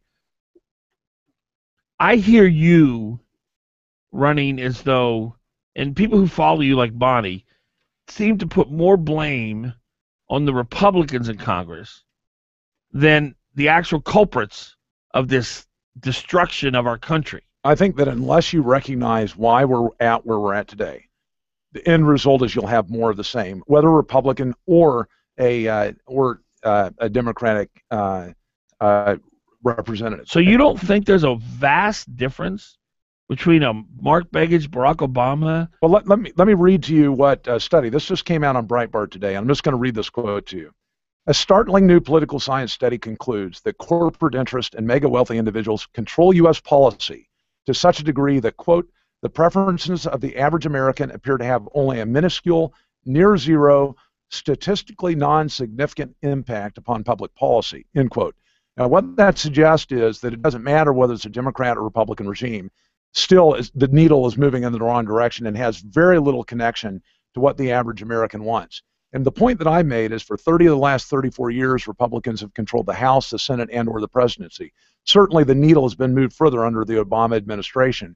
But when we look at how everything started, when we look at the surveillance state, did Obama give birth to that? Absolutely not. The Bush administration did.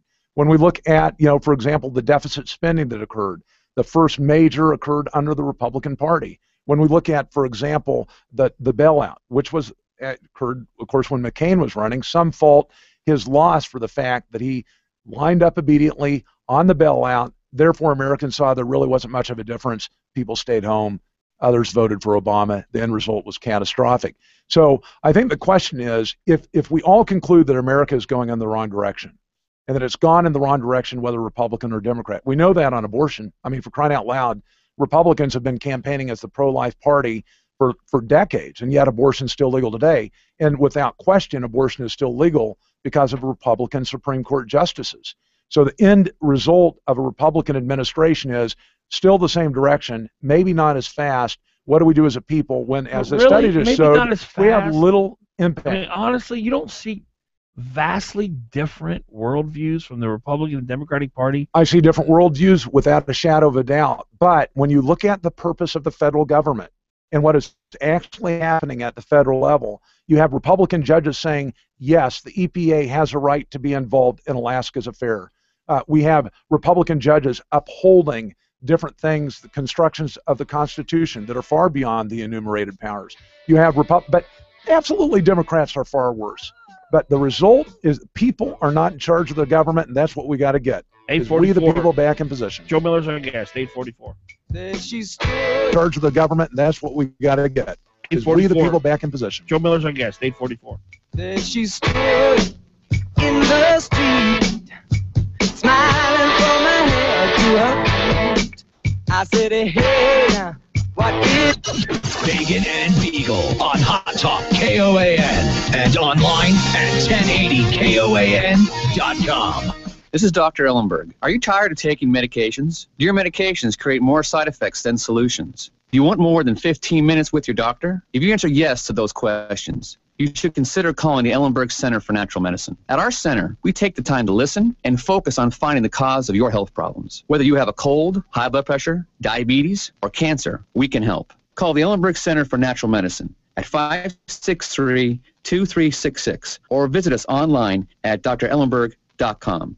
We can help. Hello, I am Delana Johnson, and I am running to be your senator for District F. This is a new Senate seat representing the Birchwood, Peters Creek, Chugiak, Ekludna, Butte, Lazy Mountain, Palmer, Fairview, and Valley Core area. I'm serving my second term as mayor of Palmer, and after observing Juneau politics firsthand and listening to local voter issues, I believe as your state senator, I have the skills needed to be effective at addressing your critical concerns.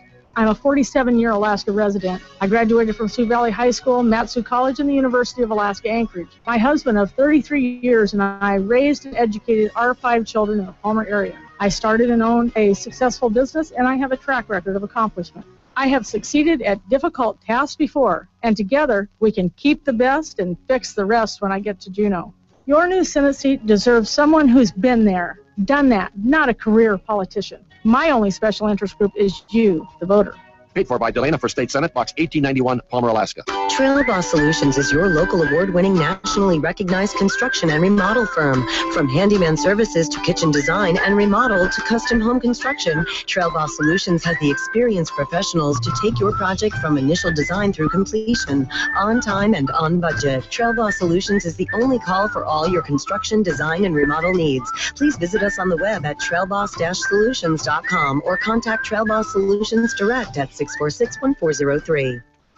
When you open the door of a 2014 Mercedes-Benz E-Class, you're not just opening the door of one of the world's most advanced automobiles, you're opening the door to an entire automotive philosophy. A philosophy dedicated to bringing forth innovations that forever change the way the world thinks about cars. With stereoscopic vision, for example, the 2014 E-Class can see better than any other car in its class, and it can take action to keep you and those around you safe. When you open the door to the 2014 E-Class, you will experience nothing less than the future of the automobile, which, of course, closes the door to any other choice. The 2014 E354 Matic Sport Sedan starts at just $54,400. Test drive one today. MSRP for 2014 E350 Matic Sport Sedan excludes all options, taxes, type of registration, transportation charge, and dealer prep. Options, model availability, and actual dealer price may vary. Some equipment is prepped as optional. See dealer for details. Mercedes-Benz of Anchorage. The best or nothing. Joe Miller, family man, decorated combat veteran, judge, conservative leader. I'm running for U.S. Senate because I am a believer. I believe government should balance its budget just like our families do. That's why I support balancing the budget by law, so we stop Washington politicians from looting the Treasury. I believe in the rule of law. That's why I support the aggressive enforcement of Americans' immigration laws and why I oppose amnesty for illegal immigrants. It's also why Barack Obama should be impeached. I believe in life and liberty. That's why I'm endorsed by leading pro-life and pro-gun rights organizations. I believe in family. With 8 wonderful children and a loving wife, I want every Alaskan son and daughter to have their shot at the American dream. I'm Joe Miller, and I approve this message because we must restore the America we love. Paid for and approved by citizens for Joe Miller. You're on with Fagan and Biegel in the morning. Give him a call, 569-1080.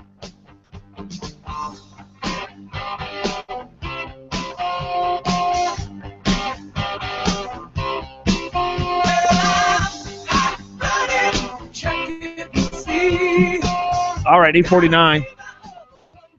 That's the time. Joe Miller's our guest. I am consumed with one question about politics, and that is, what is it that the people want? I go between believing that they elect people who represent their views, that the government should give everybody money, that people should never suffer any pain, and so that's what the purpose of government is. to other views where I think people want limited government, and people want the government to do just only the things that it has to do and leave everything else up to the rest of our society, our charities and those kind of things, our people. So what you look the fact Mark Begich got elected, Lisa Murkowski got elected. 63% of Alaska didn't vote for you last time. What do you think Alaskans want from Washington, D.C.? I think Alaskans want to have hope and opportunity created by an economic base that will allow them to have futures for themselves, their children, and their grandchildren. And the beauty of the last race is that we made a number of bold predictions. We said it doesn't matter who you elect. You're going to lose earmarks. You're going to lose federal funding. We're going to see a downgrade in the debt. All three of those things came true. And I said, yeah, it doesn't matter, Murkowski, myself. Doesn't matter. That's going to happen. We're facing significant revenue shortfalls in the state as a result of significant reductions in federal funding. In Fairbanks, for example, we now are losing workers to North Dakota. There was a Wall Street Journal article front page just a couple of days ago about that.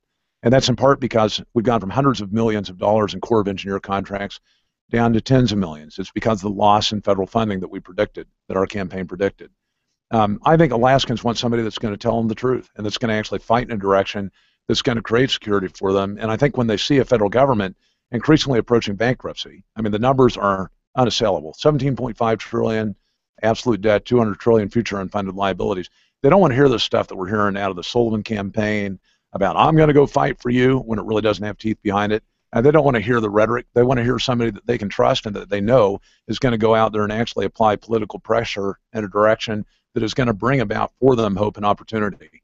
I do think there's a degree of skepticism now in the Alaskan electorate that hasn't been there before. They see all this outside money flooding in from Karl Rove backing Sullivan. They hear Sullivan talking about, I fought for stand your ground, and then we do a Freedom of Information Act request, and I've got the letter right here showing that there's not one email, not one document reflecting that Sullivan fought for it. People, I think, lose faith in that kind of rhetoric, and so they turn to somebody that they know has told them the truth. They can look back, they remember the predictions, they understand that, and they know that they care about them because, again, I mentioned this earlier. I mean, I'm the only non-millionaire running. My wife and I, Kathleen was in here several weeks ago. I mean, we have to keep to a budget. We face the same sort of pressures that every family faces, and they know I'm not going to try to pull the rug out from under them, but I'll try to find real solutions that have a major positive impact to families across this state, and I think that that is something that Alaskans will vote on this time, and it's a broad message that I think people can embrace. One of the things people like most about you is that you say what you believe, you're very consistent. One of the difficulties that people have with you is you do not play politics, even though you're looking to be in political office. Walk me through discussion of impeachment, whether or not you think the majority of Alaskans want that, whether or not you think it would be successful. I think the majority of Alaskans do, but let me first note on the cooperation issue. I mentioned this at the KTVA debate, that, obviously I stand in opposition to Senator Murkowski on a number of issues. She's voted with Obama something like 72% of the time. But on those 28% of the issues where she stands against him, I'm going to join hand in hand with her. I don't have an issue in grabbing the hand across the aisle. Dianne Feinstein, for example, out of California, standing up against the surveillance state. You bet I'll do an embrace with her in order to try to get that surveillance state stopped as it's imposed on people within the United States. I don't think the Fourth Amendment ought to be violated, especially when we haven't secured the borders in a way to protect the country. In those areas where we advance the interests of Alaska, again, we'll stand hand in hand. With respect to your impeachment question, I think Alaskans on average see the Obama administration as completely out of control and would support anything to rein him in. And just like after Clinton was impeached in the 90s, that neutered him politically. In the same way, some would suggest in other ways as well. But harder to get chicks for him, maybe. But in the same way with Obama, I mean, the fact of it is that if we are able, we should use all tools available to restrain this guy. Well, what about the political all fallout? tools? What about the political fallout? Let's walk through this. So the Democrats are clearly ready to stop sending out Social Security checks.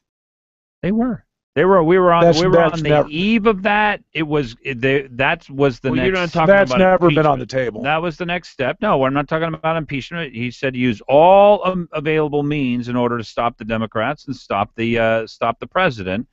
And so What do you think? Again, we get back to whether or not this is a political process and whether or not we try to win battles politically, that in the end they turn out as best as they can. I think that's a fair. What do you think would have happened? A very fair question, and I think the question that Alaskan voters have to answer is: are we going to add reinforcements to the likes of Ted Cruz and Mike Lee that have been very effective in what they've done? You know, Ted Cruz was roundly criticized by the establishment in the Republican Party for his filibuster effort. They said, "Oh, it can't work. You're just out there making for noise Obamacare funding." For Obamacare funding. Sorry about that. And so he spent, that, and our team was immediately behind it. Yeah. You probably saw our press release, and we made the comment internally. We don't sleep on the Miller campaign, that we would have been up there for 72 hours straight doing it, as long as I had Rockstar. But what did that do? Did Obamacare get defunded or repealed? No, but you know what it did? It changed the whole debate. The Republican Party had gone down this route of, okay, we need to tweak or fix Obamacare, but it changed the entire discussion, the dialogue, from tweaking a Democratic failure to instead getting rid of it, and that still is front and center today. And so when we make this decision in the U.S. Senate race here in Alaska about what we're doing, are we going to go the failed route, the one that has ended in disaster for the last several decades, or are we going to go down the route that has hope, and that is the Mike Lee, the Ted Cruz, the Rand Paul route, and reinforce them with the Ben Sasse of Nebraska, the others that are being reinforced, hopefully in this wave election. And I can tell you, even with a minority of people with that kind of viewpoint, that we're going to confront this and we're going to use our position. This is the important thing, because the Democrats have so often had the media to support them in their socialist agenda, but they can't ignore, in the small body of the U.S. Senate, people standing up and saying enough is enough. The American people will be represented. We will stand against these expansions of government power that are taking away liberty. And you've got that choice in this Alaska election. You either get the go-along, get-along guys, and there are two of them. You've got the D.C. establishment guy. You know that for a fact that these are go-along, get-along guys? You've got the D.C. establishment guy backed by Karl Rove. You've got the Alaska establishment guy. Karl Rove backed buy by from him, by the way. I know I hear this all the time. And I asked him specifically about it. What exactly did Karl Rove say? If I'm going to give you money, Dan Sullivan, this is what I want for the money. He said, I never changed a single one of my positions for Karl Rove's money, and I never would have. But I get this sense all the time that Karl Rove's money comes with a string attached, and this is what the string is. What do you think it is? I don't think he's changed his position. I mean, Dan Sullivan's been behind the global warming agenda since day one, at least as early as we can see. I mean, he was consistent in not standing up to the establishment on the Life Initiative. Don't you think they turned Karl down Rove, as the Attorney General? I mean, he's consistent already and compliant with what Karl Rove wants. You think so he's Karl investing Rove in something he can get back. Don't you think Karl Rove just wants more R's in the Senate and he thinks Sullivan's got the best chance? What is this? You got to give him something because he supports you. What about Paul Singer? 300,000 bundled. This is a radical pro-homosexual agenda guy that is invested, again, in Mr. Sullivan's campaign. And there are others like this, too. When they invest, these are smart guys, Dan. You know it. They're involved in politics. Karl Rove for decades. They've got millions of dollars at hand. When they invest, they expect a return. Dan Sullivan has a record. They know what it is, and it aligns with their agenda. Joe Miller, thank you for coming in. Appreciate it. We'll see you guys tomorrow, 6 a.m., folks. Have a great Tuesday.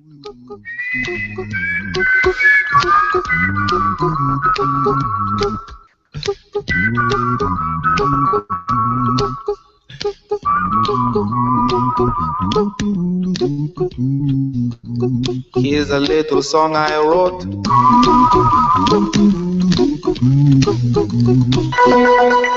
And that's a wrap. Thanks for tuning in to Fagan and Biegel in the morning. Be sure to catch them every weekday morning from 6 to 9 a.m. on Hot Talk KOAN 95.5 FM, 1080 a.m. and online at 1080koan.com.